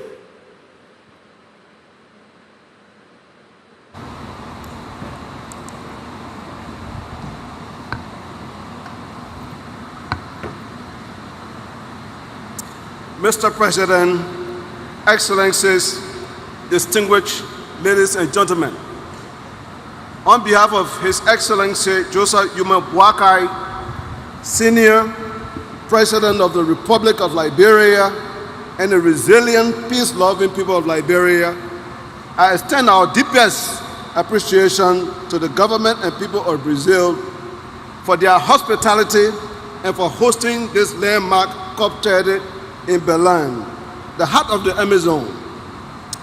Brazil's leadership in forest stewardship serves as global example of how nations rich in natural capital can also lead in climate diplomacy and environmental justice. The setting of Belém, where the Amazon breathes the planet, is a fitting reminder that tropical forests everywhere must be preserved if humanity is to sustain its future. Liberia, for its part, holds over 40% of the remaining forests in West Africa, one of the most critical biodiversity hotspots on Earth. The forests are not merely national treasures, they are global lungs, capturing carbon, regulating rainfall, and supporting food and water security across the sub-region. Within their canopy lies a network of life that binds rural communities, sustain endangered species, and provide ecological services vital to regional and global stability. The protection of these forests is therefore not merely the Liberian responsibility, it is a global imperative. Liberia has demonstrated strong national leadership through the implementation of the nationally determined contribution, which commit to cutting greenhouse gas emissions by 64% by 2035. Yet, the path to this target requires more than ambition, it demands investment. The gap between our vision and available climate finance remains wide, threatening progress we have made towards adaptation, renewable energy, and sustainable livelihood. That is why we strongly support innovative financing mechanisms such as the Tropical Forest Forever Facility. The TFFF provides a sustainable performance-based mechanism to reward countries that conserve and sustainably manage their forests. For Liberia, this initiative represents hope. Hope that our commitment to conservation will be met with predictable financial support, enabling us to invest in green jobs, community development, and resilient landscapes. Through our support for the TFF, Liberia stands ready to demonstrate that protecting nature and pursuing development can advance hand in hand when the right financial framework exists. Our national development framework, the arrest agenda for inclusive development, encompassing agriculture, rule of law, education, sanitation, and tourism, ensure that climate action contributes directly to people's lives. This is climate justice in practice. Liberia's national carbon market policy follows a guarantee that benefits from carbon trade are shared equitably with indigenous people and local communities, ensuring fairness, transparency, and sustainability at the heart of our climate governance. Excellencies, as we gather here in Berlin, let us not forget why we are here. The world forests, from the Amazon to the Congo to the Upper Guinean forests, are not merely landscape, they are lifelines. We must move beyond pledges and act with urgency and solidarity. The Paris Agreement must now be fully implemented, not in spirit, but in financing, technology, and capacity support to empower countries like Liberia to meet their commitment. Let Cop30 be the turning point, where promises become progress, where nations act together to ensure a climate safe for the future and for all. Liberia stands ready to lead with integrity, to protect our forests, to partner with the world in building a more just and resilient and sustainable future. Ladies and gentlemen, thank you.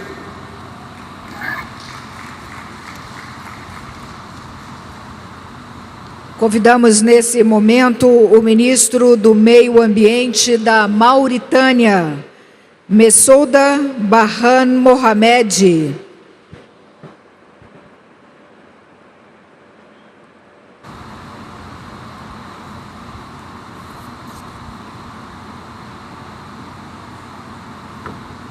بسم الله والصلاة والسلام على رسول الله. أصحاب الفخامة والسمو والمعالي والسعادة، أيها الحضور الكريم، يشرفني أن أتحدث إليكم اليوم باسم فخامة رئيس الجمهورية السيد محمد الشيخ القزواني رئيس الجمهورية الإسلامية الموريتانية بمناسبة انعقاد هذه القمة لقادة مؤتمر الأطراف الثلاثين. اسمحوا لي في البداية أن أعبر عن خالص امتناننا لفخامة الرئيس لولا دا سيلفا ولحكومة والشعب البرازيل الصديق على حفاوة الاستقبال وكرم الضيافة الأخوية. وأغتنم هذه الفرصة لأبلغ باسم فخامة رئيس الجمهورية السيد محمد الشيخ القزواني تحياته الودية والأخوية إلى نظيره الرئيس لولا، متمنيا له وللشعب البرازيلي دوام التقدم والنجاح لأعمال هذا المؤتمر التاريخي والتوفيق الكامل. أصحاب الفخامة، أيها السادة والسيدات، نجتمع اليوم في مدينة بلم في قلب الأمازون، هذا المكان الرمزي الذي يجسد ثرواتنا الطبيعية، يجسد جمال ثرواتنا الطبيعية وجمال كوكبنا وهجاشته في آن واحد. إنه مكان يدعونا جميعا إلى التحلي بالشجاعة والتضامن والمسؤولية في مواجهة التحديات البيئية التي تهدد مستقبل البشرية. ففي موريتانيا أصبحت آثار التغير المناخي واقعا ملموسا. نرى زحف الرمال الصحراوية، ندرة المياه، تدهور الأراضي، وتزايد هشاشة مجتمعاتنا الريفية والشاطئية. هذه التهديدات تلقي بظلالها على نظمنا البيئية ومواردنا الطبيعية وسكاننا. غير أن بلدي اختار طريق العمل بدلاً من الانتظار. تحت قيادة فخامة رئيس الجمهورية السيد محمد الشيخ القزواني نسعى إلى تحقيق انتقال نحو تنمية مستدامة عبر رؤية واضحة والتزامات ملموسة من أجل حفظ الانبعاثات وفقاً لمساهمتنا المحدودة سداء 3.0 التي تم إعدادها حديثاً. تطوير الطاقات المتجددة من الطاقة الشمسية والريحية والهيدروجين الأخضر التي تمتلك موريتانيا فيها إمكانيات هائلة. كذلك حماية الأنظمة البيئية الطبيعية واستعادة المناطق الرطبة والساحلية، وتعزيز صمود المجتمعات الأكثر هشاشة في وجه التغيرات المناخية. إن هذه الجهود تنبع من رؤية أوسع قوامها بناء اقتصاد أخضر وشامل يشارك فيه كل مواطن موريتاني في حماية بيئتنا المشتركة وصون مستقبل أجيالنا. أصحاب الفخامة، أيها السادة والسيدات، لا يمكن لأي دولة أن تواجه أزمة المناخ بمفردها، فالدول النامية رغم مساهمتها المحدودة في الانبعاثات العالمية هي الأكثر تضرراً من آثار التغير المناخي. ومن هذا المنطلق تجدد موريتانيا دعوتها إلى تعزيز التضامن الدولي على أساس الإنصاف والعدالة، وندعو إلى تيسير الوصول العادل إلى التمويل المناخي والتنفيذ الفعال لصندوق الخسائر والأضرار ونقل التكنولوجيا الخضراء وتعزيز القدرات الوطنية في مجال التكيف والمواجهة. أصحاب الفخامة، أيها السادة والسيدات، لم يعد أمام العلم طرف للانتظار، فالعمل المناخي لم يعد خياراً، بل هو واجب أخلاقي ومسؤولية جماعية. وباسم فخامة الرئيس محمد الشيخ القزواني أؤكد التزام موريتانيا الراسخ بالعمل يداً في يد مع جميع الشركاء لبناء مستقبل مستدام مرن وعادل لكوكبنا. فلنجعل من هذه القمة COP30 نقطة تحول نحو الأمل والعدالة والمسؤولية المشتركة، وأشكركم لحسن إصغائكم والسلام عليكم.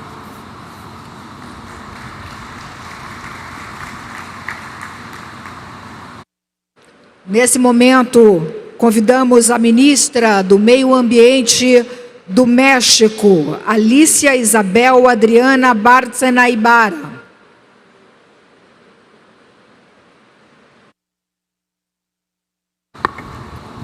Excelencias, agradezco al Gobierno de Brasil y felicito al presidente Ignacio Lula da Silva por la organización de este evento.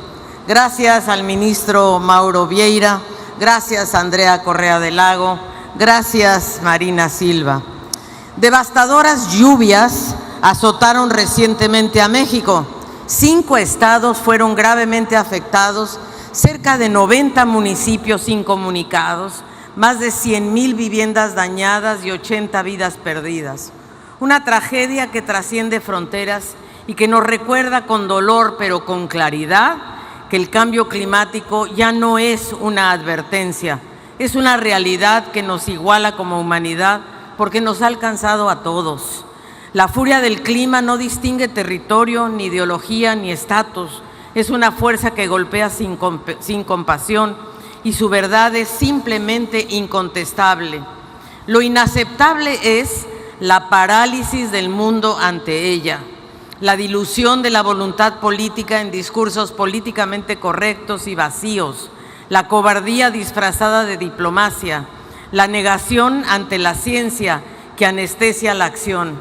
Pero sin embargo, en medio de esta tormenta, todavía encontramos un atisbo de esperanza. La esperanza no nace del optimismo ingenuo, nace de la conciencia del deber, porque esta acción climática no es independiente de nuestra condición humana. Es una responsabilidad que nos une como naciones y una convicción que nos define como generación. Su fuerza, su efectividad y su ambición está en nuestras manos, entre estas paredes, aquí y ahora. Aquí y ahora, en Belém, en esta 30ª Conferencia de las Naciones Unidas sobre Cambio Climático, convocada por la hermana República de Brasil, en esta COP de la verdad, la COP de América Latina y el Caribe, y me atrevo a decir la COP de la esperanza. Me honra representar a la presidenta Claudia Sheinbaum Pardo, primera presidenta mujer, y transmitirles su saludo fraterno. De su mano como científica y a 10 años del Acuerdo de París, México reafirma su compromiso inquebrantable con la Convención Marco de las Naciones Unidas sobre Cambio Climático. Nuestro liderazgo en este proceso tiene nombre, se llama la Tercera Contribución Determinada a Nivel Nacional 3.0, la NDC 3.0, una hoja de ruta integral para acelerar nuestra descarbonización y avanzar hacia un modelo de desarrollo más justo, más incluyente, más sostenible y más innovador.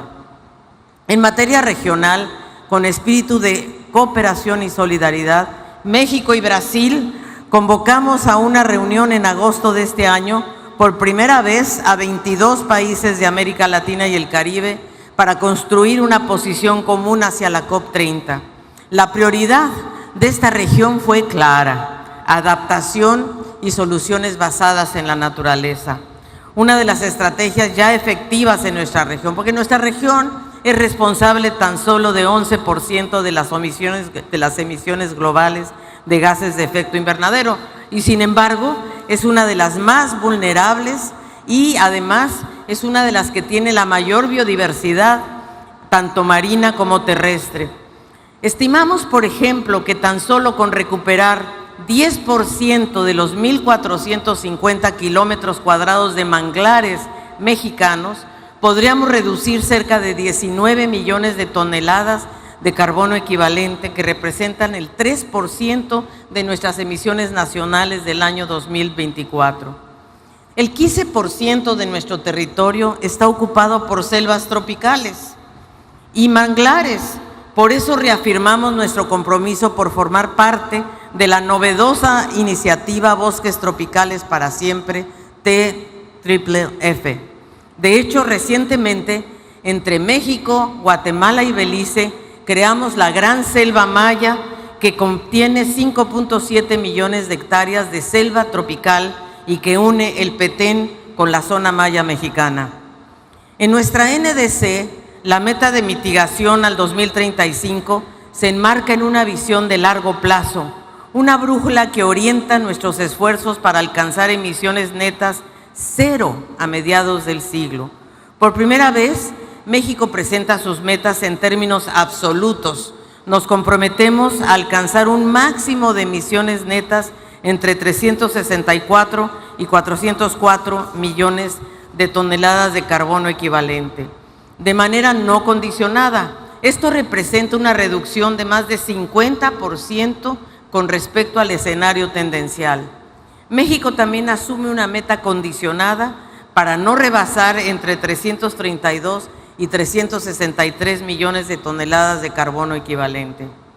La NDC 3 es una ruta para una nueva forma de industrialización en México, que se llama Plan México y que incluye a sectores estratégicos como el transporte, la generación eléctrica, la industria, la agricultura y ganadería, los residuos, petróleo y gas y construcción.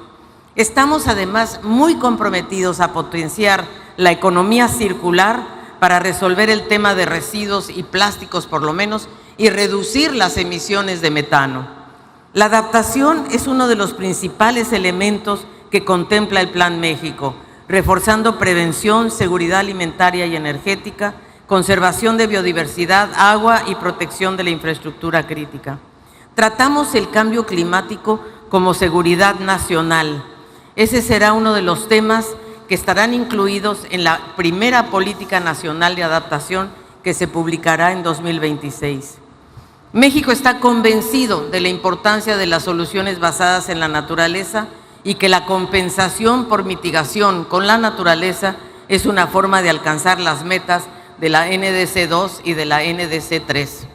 México está convencido además, con gran conciencia, que los impactos que sufrimos por las lluvias, sequías y los huracanes Debemos entonces incorporar un componente de pérdidas y daños y otro dedicado a medios de implementación para garantizar recursos, la tecnología y las capacidades. Incluimos además un componente transversal que integra la perspectiva de género, derechos humanos, transición justa y la equidad intergeneracional. Reconoce a los pueblos indígenas, a los afromexicanos y mexicanas, a mujeres, infancias y jóvenes como víctimas por su alta vulnerabilidad al cambio climático, pero también como protagonistas para esta transformación. En resumen, la NDC 3.0 se estructura en 5 pilares: mitigación, adaptación, pérdidas y daños, medios de implementación, condiciones habilitadoras y temas transversales. Así, México contribuye al combate global al cambio climático con profundo sentido de responsabilidad, con ambición y con visión de Estado.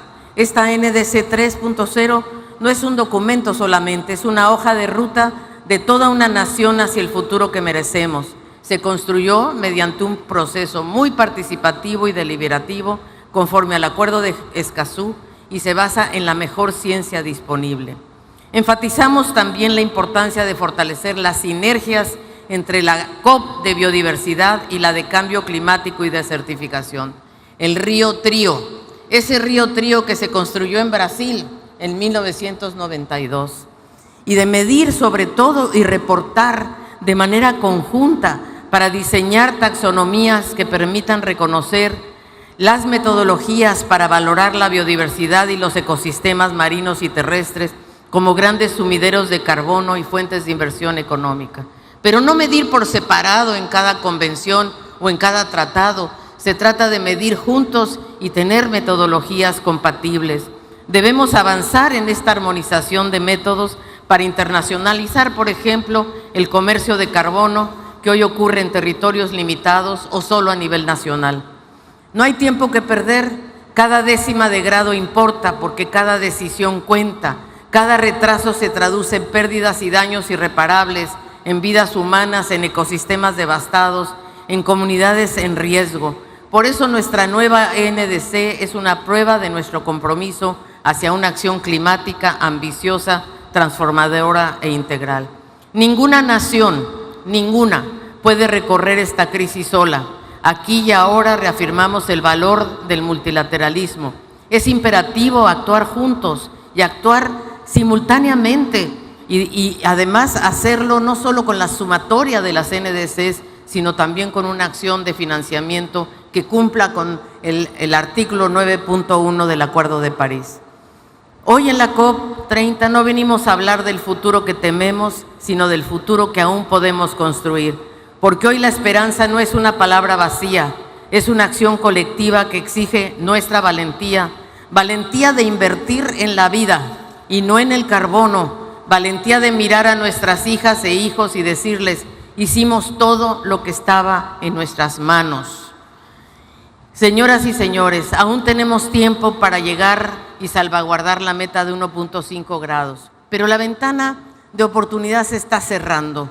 Hoy más importante que nunca es imperativo que la COP concluya con una señal política clara de nuestra determinación por corregir el modelo de desarrollo y el rumbo. En términos gramscianos, es momento de dejar morir el viejo mundo para dejar uno nuevo, un mundo en el que podamos vivir en armonía con la naturaleza sin dejar a nadie atrás.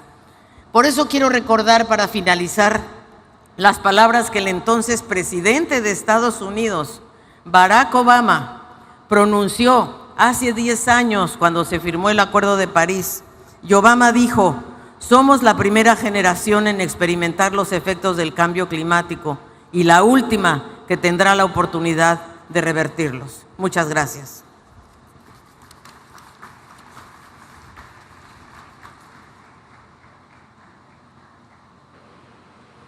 Neste momento, convidamos para a manifestação o representante de Mianmar, ministro dos Recursos Naturais e Conservação Ambiental, Kim Maung-hee.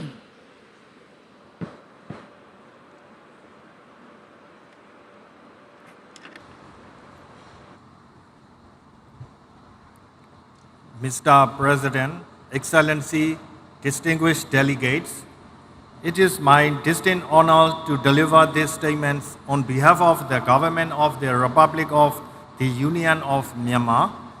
We begin by expressing our sincere appreciation to the government of Brazil for its leadership in convening this pivotal summit and for the excellent arrangements.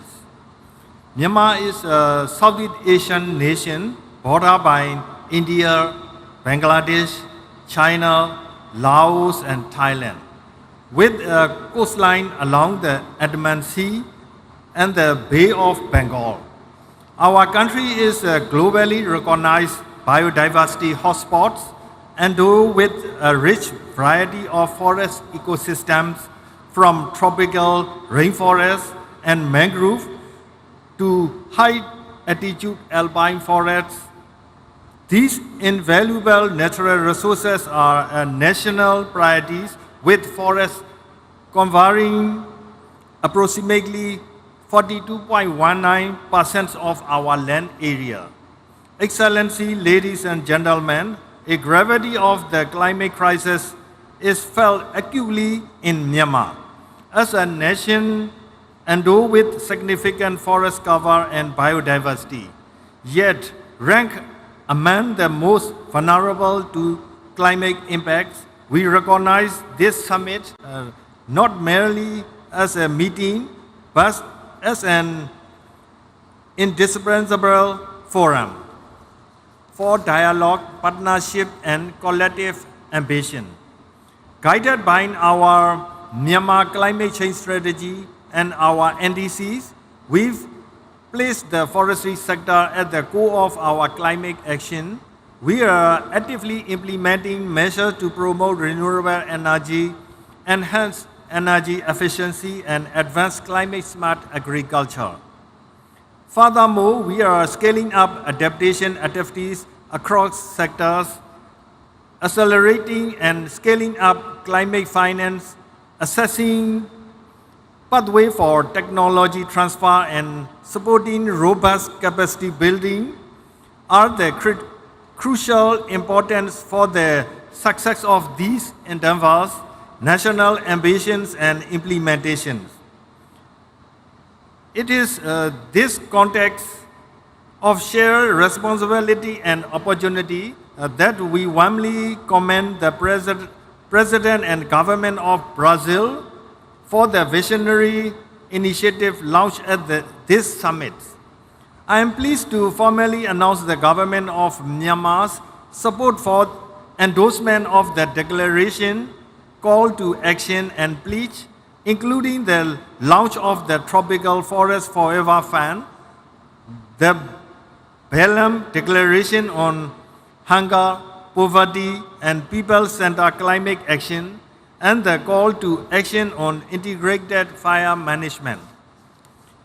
To conclude, climate change mitigation is a global issue that concerns all people on Earth, and it requires everyone to be involved, leaving no one behind. All human beings on Earth must participate in the efforts. We once again extend our heartfelt thanks to the government of Brazil for its invitation to join these meaningful efforts. Myanmar reaffirms its unwavering commitment to strengthening national, subnational, and local coordination. We will continue to work in closely partnership with the international community to realize our vision of a sustainable, inclusive, and climate resilient future for generations to come. Thank you, Mr. President.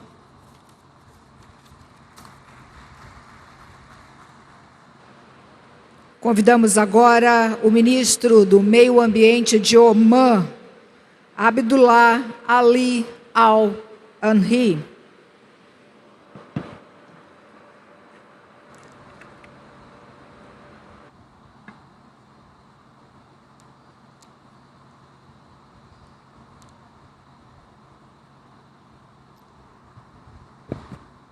بسم الله الرحمن الرحيم. فخامة الرئيس لويس إناسيو لولا رئيس الجمهورية البرازيلية الاتحادية الصديقة، أصحاب الفخامة والسمو والمعالي، الحضور الكريم، السلام عليكم ورحمة الله وبركاته. يشرفني بداية أن أنقل لكم تحايا جلالة السلطان هيثم بن طارق المعظم سلطان عمان حفظه الله ورعاه، وخالص تمنياته لأعمال هذه القمة بالتوفيق والنجاح.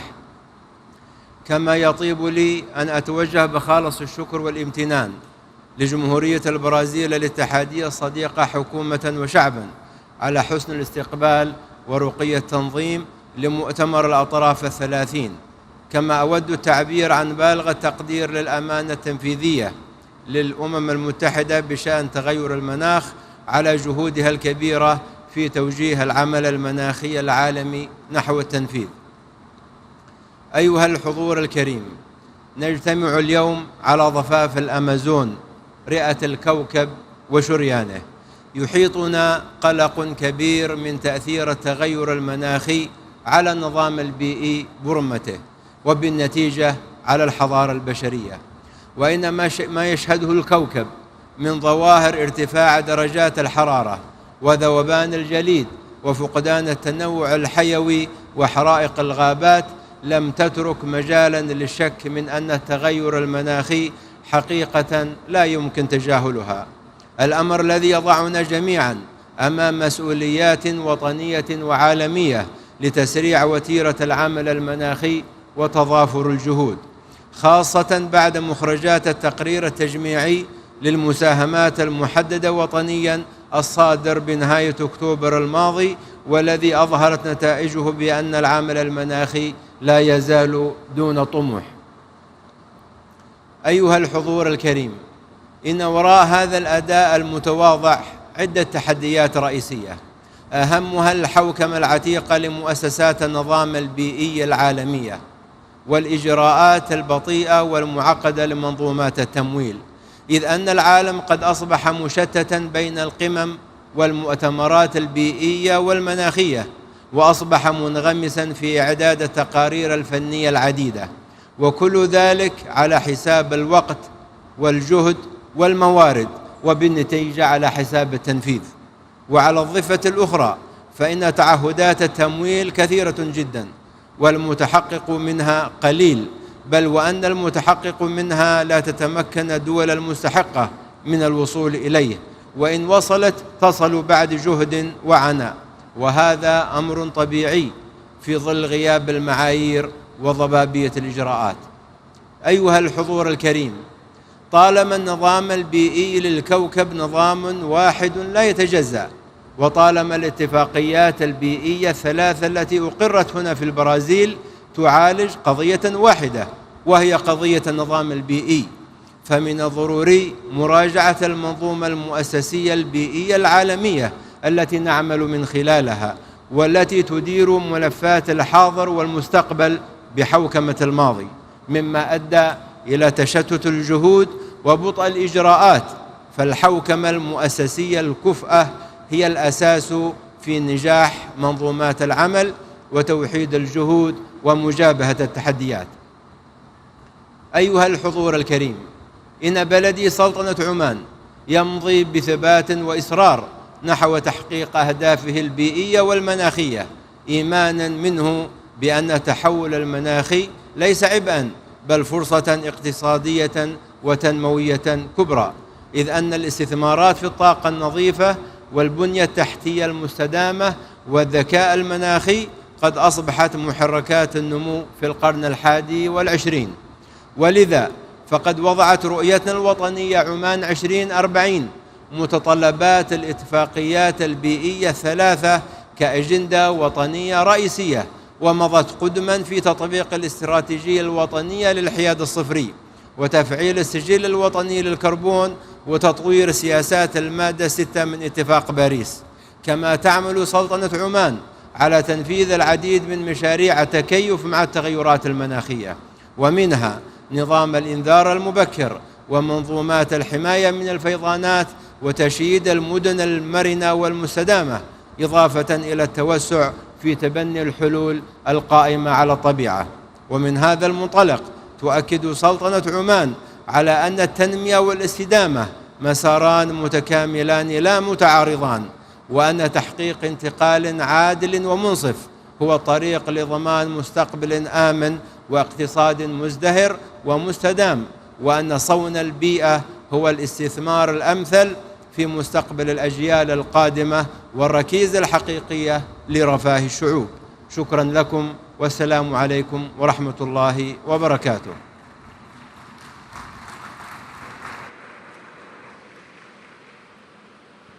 Convidamos nesse momento o ministro do Meio Ambiente do Peru, Miguel Ángel Espichan Marinas.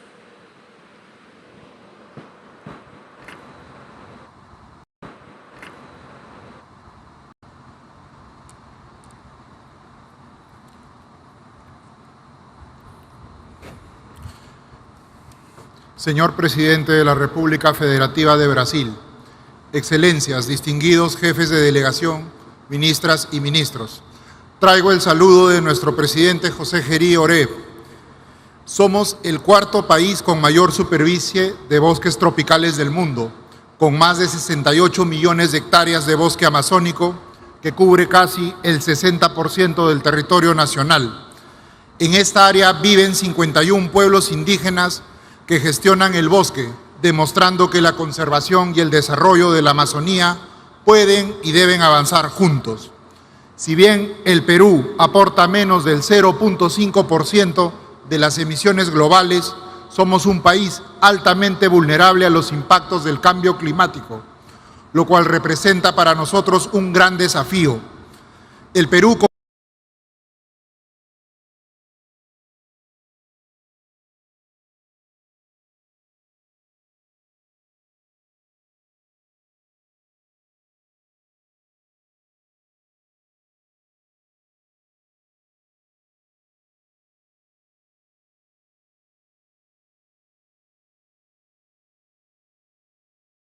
un monto total de más de 30 millones de dólares. Este apoyo ha logrado reforzar nuestro compromiso con la conservación de cerca de 5 millones de hectáreas de bosques en beneficio de más de 30.000 familias amazónicas.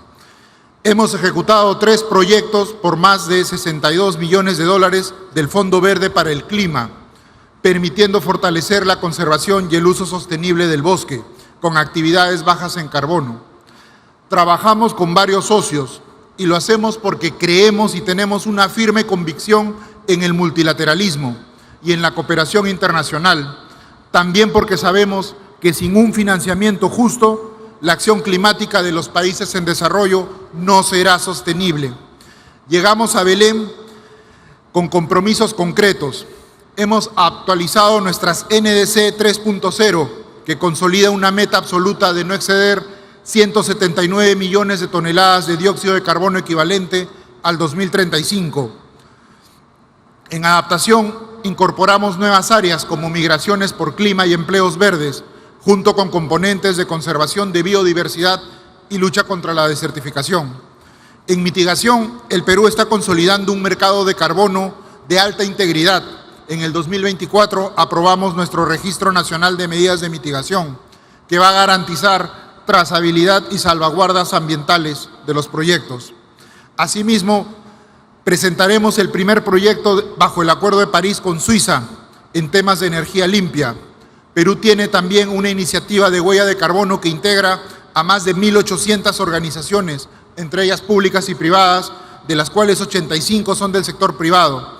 También vamos a presentar nuestro centro de monitoreo multipropósito que produce información coherente y verificable sobre emisiones y bosques. Innovamos también como herramienta, la primera herramienta en América Latina que identifica los riesgos climáticos y acciones de adaptación en el sector privado. El ámbito forestal es una prioridad. El mercado de carbono es una de nuestras principales apuestas. Impulsamos el Programa Nacional Red Plus y el Programa Red Indígena Jurisdiccional, reconociendo la conservación de 7 millones de hectáreas amazónicas gestionadas por pueblos indígenas. Sin embargo, también hay amenazas. Los incendios forestales se han convertido en una de las mayores amenazas para la Amazonía. En el 2024 se han registrado más de 10.000 incendios, generando alrededor del 15% de las emisiones del sector UTCUT. Perú asumió el liderazgo regional al presidir la Red Amazónica de Manejo Integral del Fuego y nos adherimos a la declaración impulsada por Brasil que se llama sobre la acción de gestión integral del fuego y la resiliencia frente a los incendios forestales. Respaldamos con entusiasmo el Tropical Forest Forever Facility, que reconoce el valor global de los bosques. Por eso el Perú viene trabajando en sus condiciones técnicas y de transparencia para su implementación. Esta COP30 lanzaremos nuestro paquete país en el marco del FCLP, una propuesta para movilizar recursos hacia la Amazonía y que buscamos apalancar 30 millones de dólares. Lideramos con Brasil y Noruega el compromiso de la tenencia de la tierra. Todo este conjunto de acciones climática en el Perú es una política de Estado. Estamos cumpliendo, estamos invirtiendo y estamos proponiendo soluciones efectivas. Pero necesitamos socios que crean en esta visión y nos ayuden o sigan ayudando a escalarla. Invertir en el Perú es invertir en el Perú es invertir en la Amazonía, en su biodiversidad de ecosistemas, de especies y de genes, y sin duda en la estabilidad climática del planeta. Muchas gracias.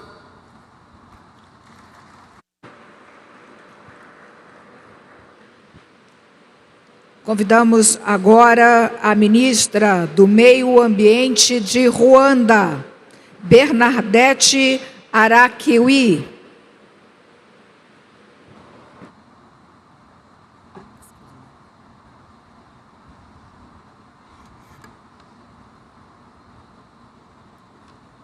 His Excellency, President Luiz Inácio Lula da Silva, distinguished heads of state and government, Your Excellencies, esteemed delegates, fellow leaders.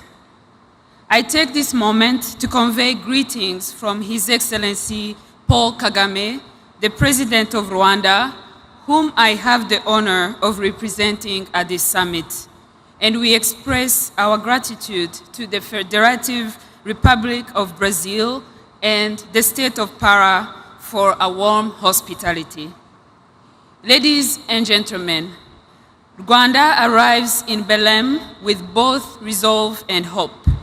We commend Brazil for centering COP30 on implementation, inclusion, and forests, and these are principles that mirror our own journey of turning vulnerability to action. In May 2023, devastating floods across Rwanda claimed more than 130 lives and resulted in almost $200 million in damage, all in just 24 hours. Sadly, this was not an isolated tragedy, but another example of how much damage can be done in one single climatic event. However, Rwanda refuses to be defined solely by its vulnerability. Our climate action is coupled with economic empowerment while also placing women, youth, and children at the forefront. Through our landscape restoration initiatives, Rwanda is on its way to restoring 2 million hectares of degraded land, transforming barren hills into thriving forests and farmlands. Our forest cover has also grown to 30%, a testament to our commitment to restoring ecosystems. In Kigali, we are restoring 5 major wetlands into natural flood buffers to protect our capital while creating green spaces for the city's residents and visitors to enjoy. What was once seen as wastelands is becoming a living shield against climate shocks. With less than a decade to keep the 1.5 degrees Celsius goal within reach, Rwanda's updated nationally determined contributions, our NDC 3.0, has an economy-wide target of reducing emissions by 53% by 2035, while also strengthening resilience across every sector of our economy. Through this ambition, We aim to demonstrate that climate action and economic development are not opposing forces, but rather mutually reinforcing imperatives. As we move from Baku to Belém, Rwanda looks forward to agreeing on a clear roadmap to deliver the $3 billion annual commitment agreed up at Cop29, while charting a path towards the more realistic goal of at least $1.3 trillion per year by 2030. Rwanda advocates for accessible, predictable, and equitable climate finance, as well as a loss and damage fund that meets the needs of the most vulnerable. Capacity building and technology transfer that empowers domestic climate action must also be prioritized. Rwanda will continue to work with partners to ensure the global goal on adaptation achieves its potential through indicators that measure both adaptation progress and the adequacy of adaptation finance. We commend Brazil for placing forests at the core as carbon sinks, but as living ecosystems that sustain biodiversity, livelihoods, and climate resilience. And yesterday's launch of the Tropical Forest Forever facility offers a transformative model for rewarding conservation at scale. Rwanda also supports Brazil's call for COP30 to be a moment to deliver real action and for all parties to submit enhanced NDCs that are aligned with the 1.5 degrees Celsius target. Your Excellencies, the choice before us is clear. We can continue with incremental progress while the planet burns, or we can rise to meet the scale of this crisis. The fossil fuel era is drawing to a close. We must now ensure the transition is just, inclusive, and equitable. Rwanda's message is clear. Climate vulnerability must not dictate our future. Ambitious climate actions grounded in restoration, inclusion, and green growth is not only possible, but essential for all nations. And the world must match such ambition with finance that is accessible, predictable, and just. Let Belém mark the moment when every nation, regardless of size or emissions, has the tools to thrive in a safe, equitable, and resilient world. I thank you.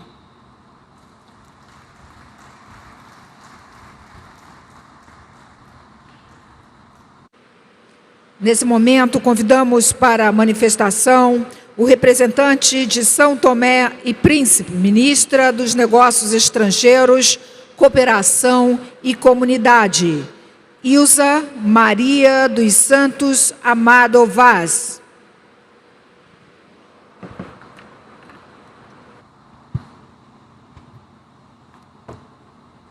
Sua Excelência, Senhor Presidente da República Federativa do Brasil, Lula da Silva, Suas Excelências, Senhores Presidentes, chefes dos governos e os representantes dos Estados-membros, Sua Excelência, Senhor Presidente da COP30, representantes das organizações internacionais, senhoras e senhores, é com profunda honra e elevado sentimento de responsabilidade que tomo palavra em nome da Sua Excelência, o Presidente da República Democrática de São Tomé e Príncipe, nesta Cimeira do Clima que nos reúne em Belém, cidade de encontros, de partidas e de esperança. Permitam-me, antes de mais, transmitir as fraternas saudações da Sua Excelência, Sr. Presidente da República Carlos Villanova, e expressar o nosso reconhecimento pela organização deste importante evento no momento em que o mundo enfrenta de forma cada vez mais evidente os efeitos reais das mudanças climáticas.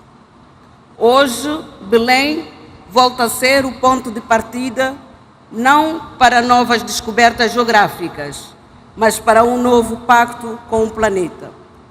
A humanidade chegou a um momento em que já não basta compreender a crise climática. É preciso agir com urgência, convicção, justiça e solidariedade. As alterações climáticas não conhecem fronteiras, mas atingem-nos de forma desigual. Os pequenos estados insulares, como São Tomé e Príncipe, enfrentam vulnerabilidades multidimensionais, agravadas pelas mudanças climáticas. A subida do nível do mar, a erosão costeira, os fenômenos meteorológicos extremos, as inundações, a destruição de infraestruturas básicas e a insegurança alimentar são realidades que afetam gravemente as nossas populações, comprometendo o desenvolvimento sustentável e o futuro das próximas gerações. O que para alguns é projeção científica, para nós é vida cotidiana. Mas São Tomé e Príncipe recusa o papel de vítima.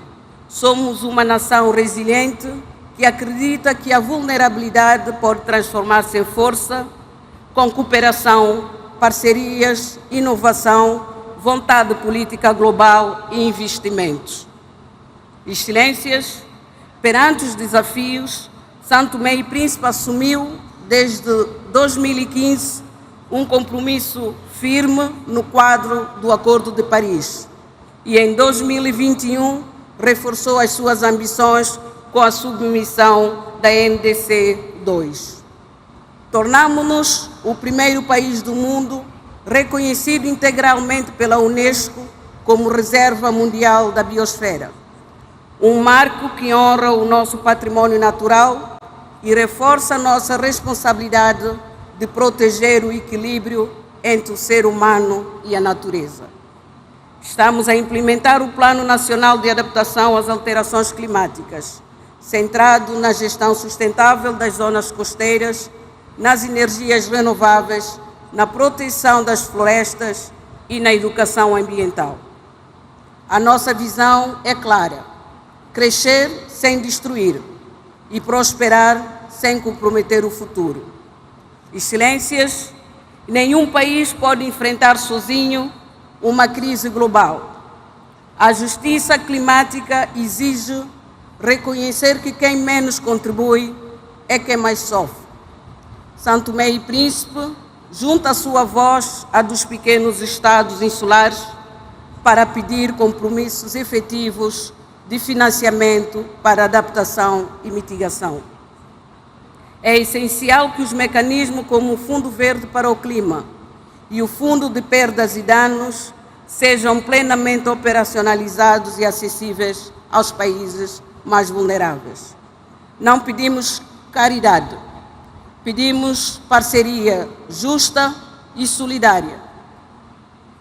Senhoras e senhores, o mar molda a nossa identidade e o nosso destino. Com uma vasta zona econômica exclusiva, o oceano é a nossa principal fonte de vida. Defendemos uma governação sustentável dos mares, baseada na ciência, conservação e uso racional dos recursos. Reforçamos também a cooperação com os países irmãos da Comunidade dos Países da Língua Portuguesa em programas sobre a biodiversidade marinha, transição energética, pesca sustentável e resistência costeira. A língua portuguesa é, assim, um elo de ação climática e compromisso partilhado. Excelências, a nossa responsabilidade climática também é geracional. A juventude de São Tomé está envolvida em projetos de reciclagem, agricultura sustentável e educação ambiental. Investir nos jovens é investir na soberania do futuro, porque eles não pedem discurso, pedem ações concretas. E têm razão.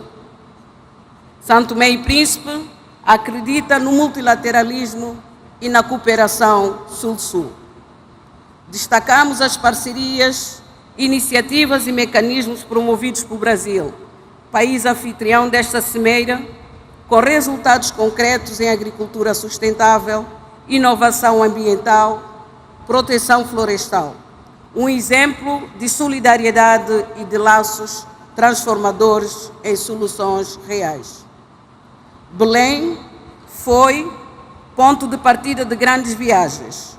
Hoje deve ser o ponto de partida de uma nova jornada da humanidade de reconciliação com a natureza e de justiça climática. O que está em causa não é apenas o ambiente, é a dignidade humana, o direito a existir com segurança e esperança. Senhoras e senhores, que façamos do combate às alterações climáticas um território de união, que façamos da palavra compromisso um verbo de ação no presente. Implementamos. São Tomé e Príncipe reafirma com convicção o compromisso com o Acordo de Paris e com os Objetivos de Desenvolvimento Sustentável. Muito obrigada.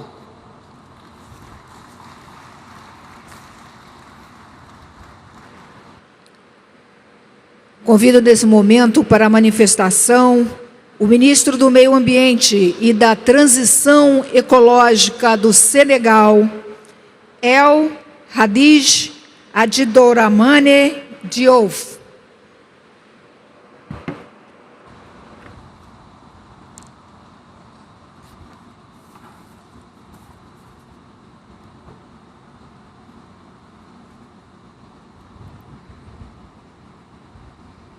Monsieur le Président de la République fédérative du Brésil, Mesdames et Messieurs les chefs d'État et de gouvernement, Mesdames et Messieurs les ministres, Monsieur le Secrétaire général des Nations Unies, Monsieur le Président de la Conférence des partis, Monsieur le Secrétaire exécutif de la Convention cadre des Nations Unies sur les changements climatiques, Mesdames et Messieurs, Excellences, Monsieur le Président de la République fédérative du Brésil, Monsieur Luiz Ignacio Lula da Silva, je voudrais tout d'abord vous transmettre les salutations amicales de son Excellence, Monsieur Bassirou Diomaye Diakhar Faye, Président de la République du Sénégal.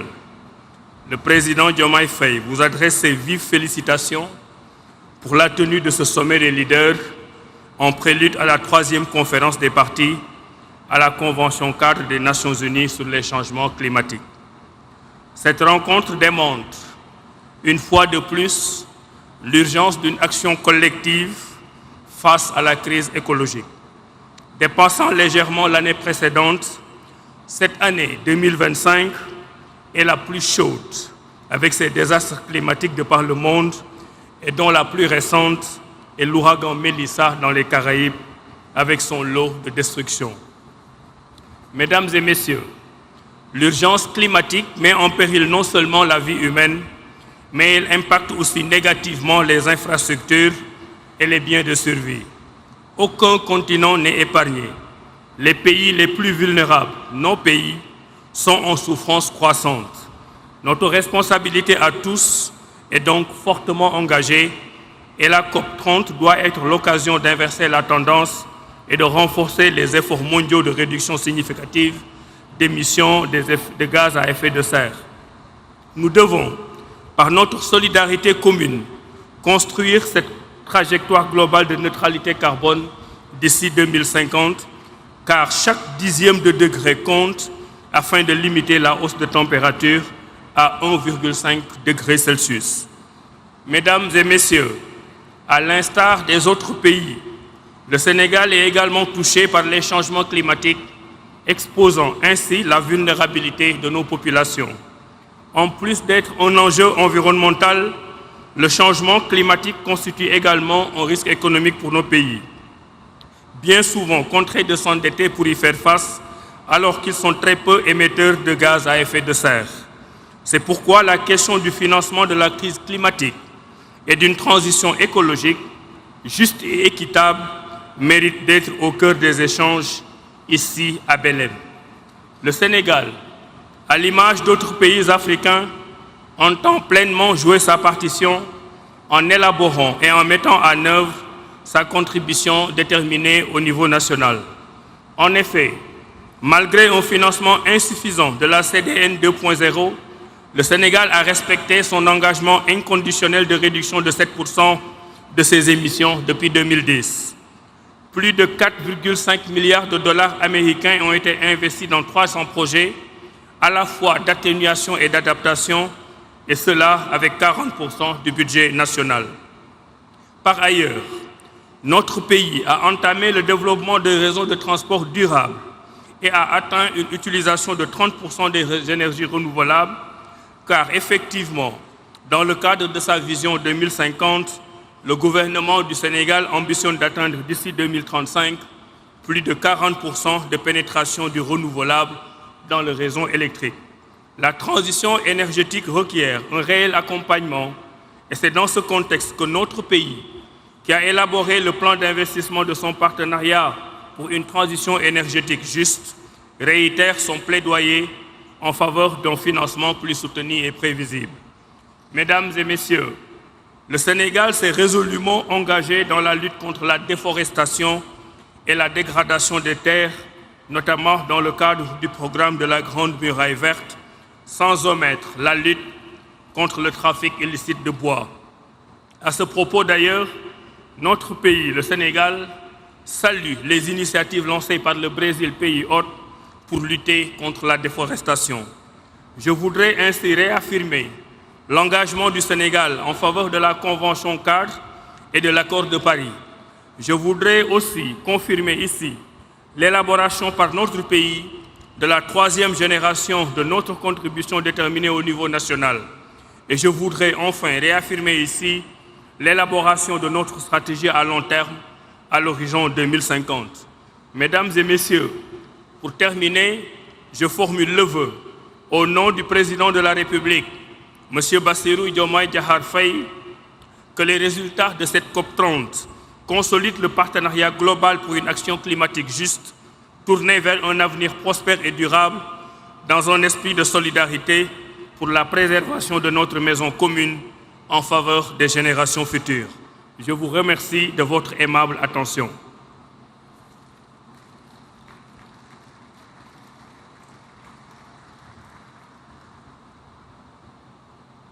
Agora chamamos para a manifestação o representante de Serra Leoa, ministro do Meio Ambiente e Mudança do Clima, João Emanuel Abdullahi.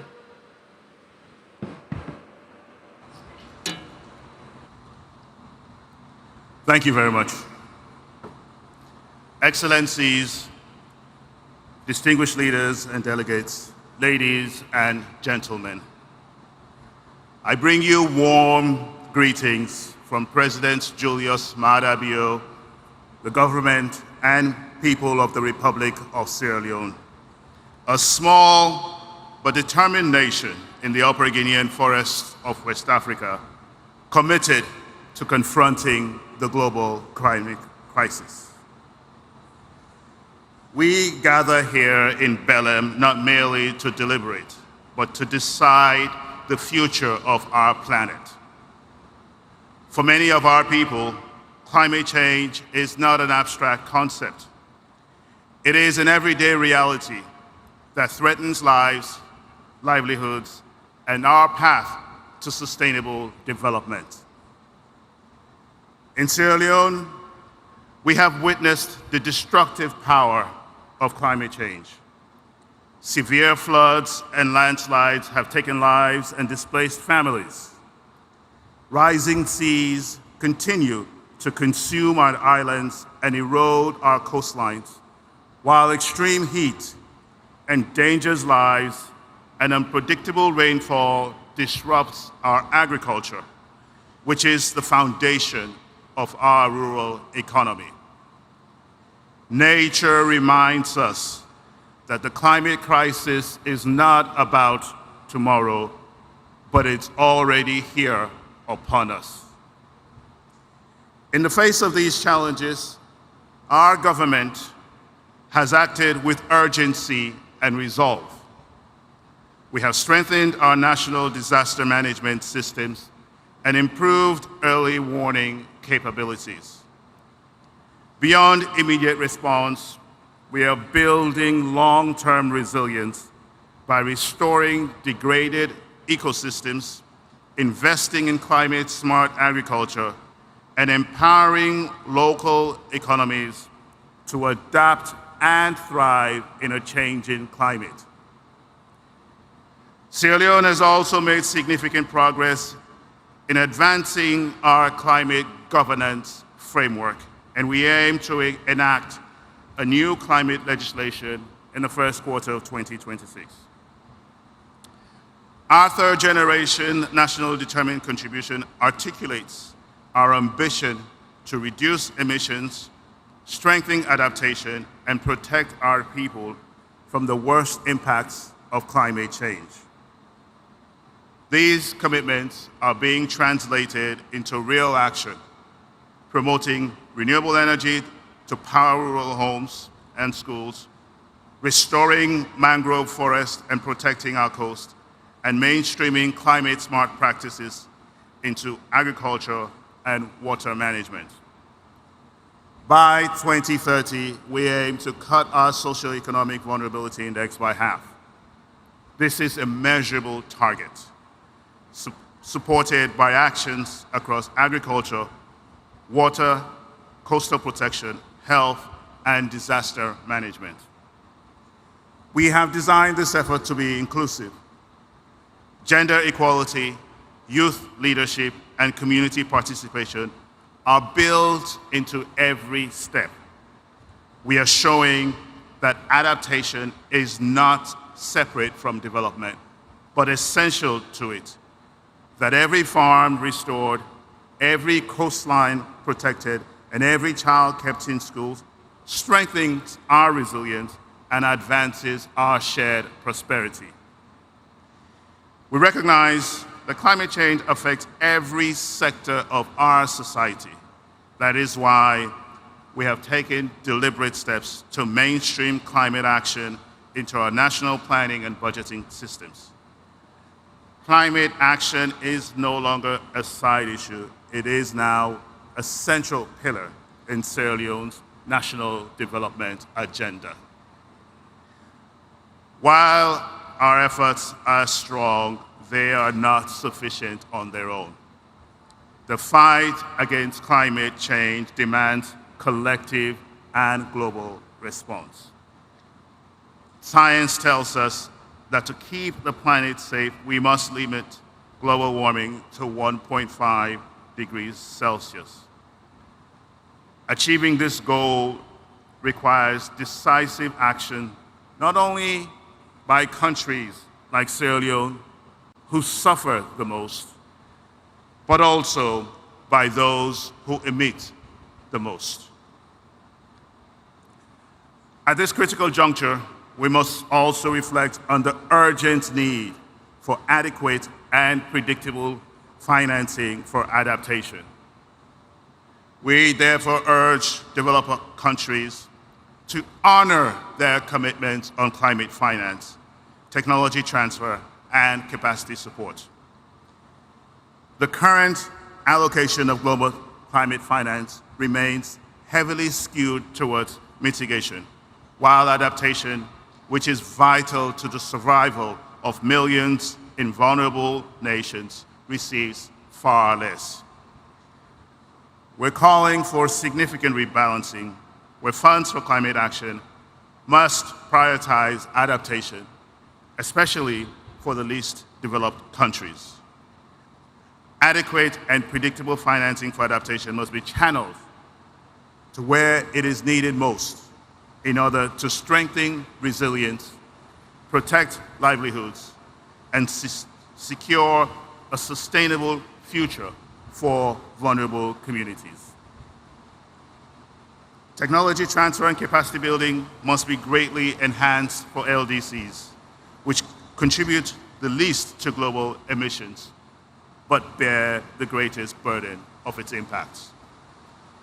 Adequate provision of adaptation finance must not only be pledged, but also tracked and verified on the ground, ensuring that resources reach the communities most affected by extreme heat, floods, droughts, and rising seas.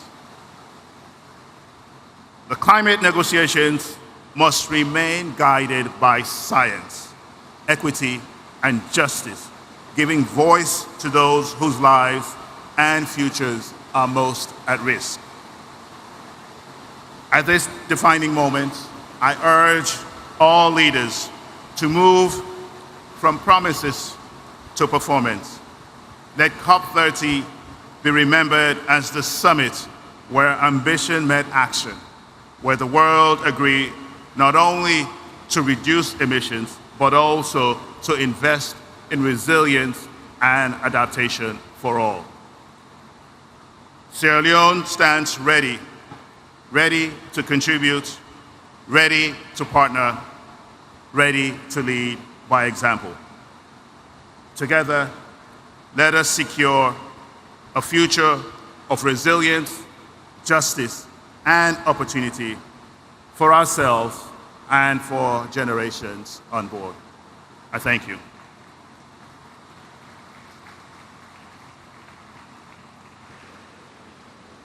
Convidamos nesse momento o ministro de Meio Ambiente e Florestas do Sudão do Sul, Josephine Napuon Cosmos.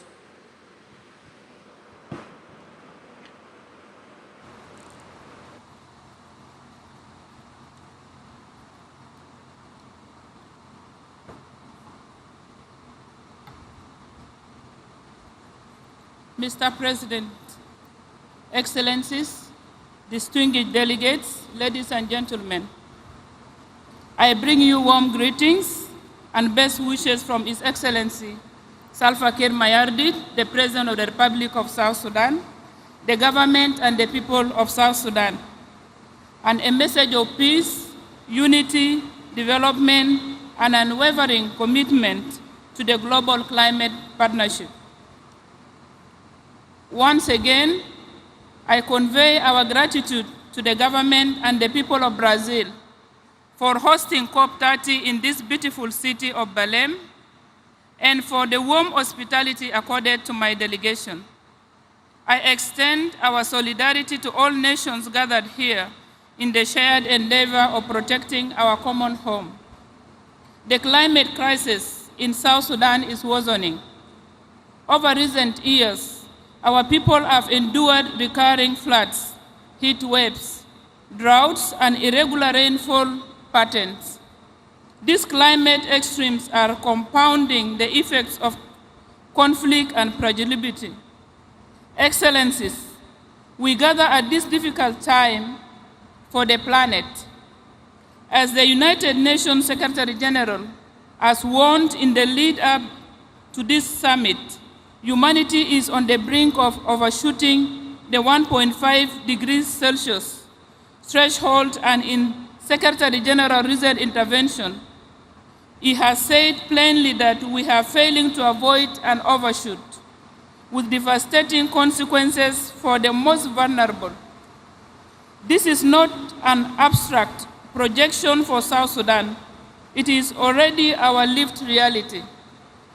We therefore urge all parties to treat the clarion call and the Secretary General's warning as a moral and political summons to act with agency and equity. COP29 produced a historic political outcome on finance by setting a new collective quantified goal, which explicitly calls for mobilizing at least USD 300 billion per year for developing countries by 2035. Further urges the international community to work towards mobilizing up to USD 1.3 billion per year by 2035. For countries such as South Sudan, reaching the new collective quantified goal, full ambition will determine whether we can protect lives, rebuild climate resilient livelihoods, and embark on low emissions development pathways. We therefore call all developed countries to deliver on the new collective quantified goal. South Sudan welcomes progress towards a dedicated global loss and damage mechanism, However, the fund remains critically undercapitalized relative to needs. We call for rapid, predictable, and adequate capitalization of the loss and damage fund. The fund must be able to issue calls and disperse at scale so that countries like South Sudan can rebuild lives, restore livelihoods, and safeguard essential services after disasters. South Sudan's pathway to resilience depends on urgent, sustained technology transfer and capacity building. We ask developed countries, multilateral development banks, and private actors to scale up capacity building and technology transfer and remove barriers to access finance. Excellencies, the operationalization of Article 6 offers new opportunities to mobilize finance while delivering real emissions reductions. But Article 6 mechanisms must be governed by integrity, transparency, and fairness. We urge parties to support inclusive rules and capacity support so that least developed and fragile states can participate meaningfully in Article 6 markets on fair terms. South Sudan stands ready to engage constructively at COP30. We reiterate our commitment to implementing our NDC, NAPA, NAPS priorities and to cooperate through Article 6 in ways that deliver finance, technology, and capacity for sustainable development. We conclude with an urgent appeal to deliver on the new collective quantified goal and the path to mobilize USD 1.3 trillion, fully capitalize the loss and damage fund, operationalize Article 6 and commit to technology transfer and capacity building that empower countries like South Sudan to protect their people and environment. Mr. President, South Sudan thanks all partners for solidarity, and we look to COP30 to turn commitments into tangible support and shared progress. Thank you.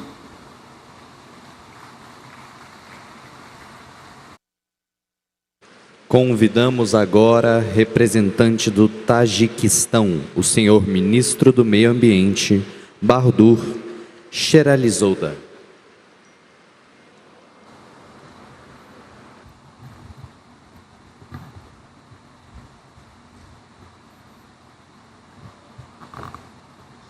Excellencies, distinguished heads of delegations, dear friends, on behalf of the government of the Republic of Tajikistan, I would like to extend our sincere appreciation to the government of Brazil for warm hospitality and organization of the COP30.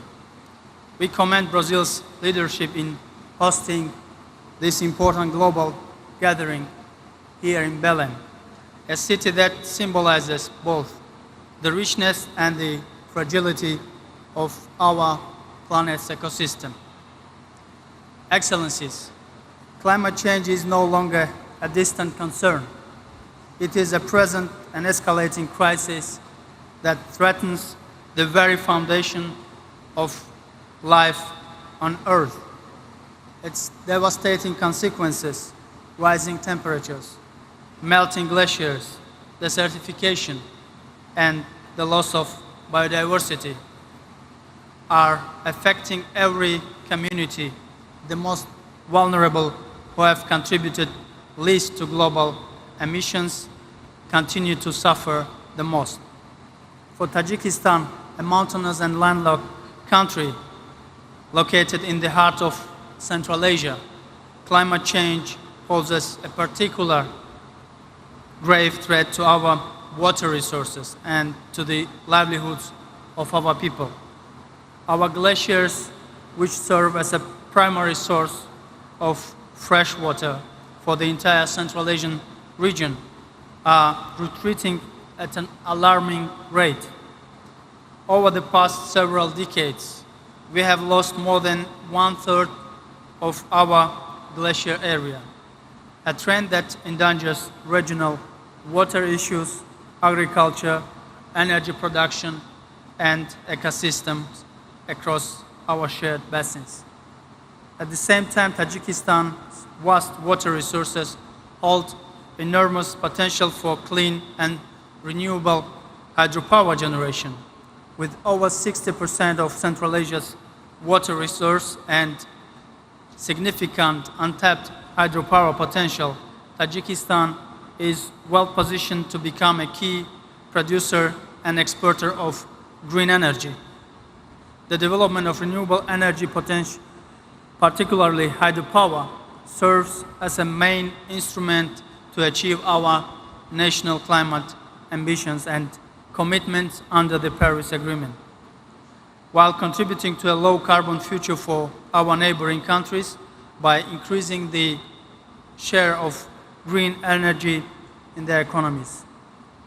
Excellencies, recognizing the urgency of preserving glaciers and protecting mountain ecosystems, the government of Tajikistan hosted the first international high-level conference on glacier preservation in Dushanbe earlier this year. The conference brought together heads of states, ministers, scientists, societies, and experts from around the world to discuss joint measures for preserving glaciers and strengthening resilience in mountainous regions. Distinguished delegates, in recognition of Tajikistan's long-standing global advocacy for water and climate issues, the United Nations General Assembly has declared 2025 as the International Year of Glaciers Preservation. One of the most significant elements of this resolution is the establishment of a trust fund for glacier preservation under the management of the United Nations. Tajikistan made its initial financial contribution to this trust fund, demonstrating our commitment to collective global action. We take this opportunity to invite all UN member states, international and financial organizations, and other partners to make financial contributions to this fund and support global initiatives dedicated to glacier research, monitoring, and preservation. Furthermore, Tajikistan, together with France, has co-initiated United Nations Decade of Action for Cryospheric Sciences, aimed at enhancing global understanding and cooperation in cryospheric research and policy. We invite all countries, research institutions, and development partners to contribute to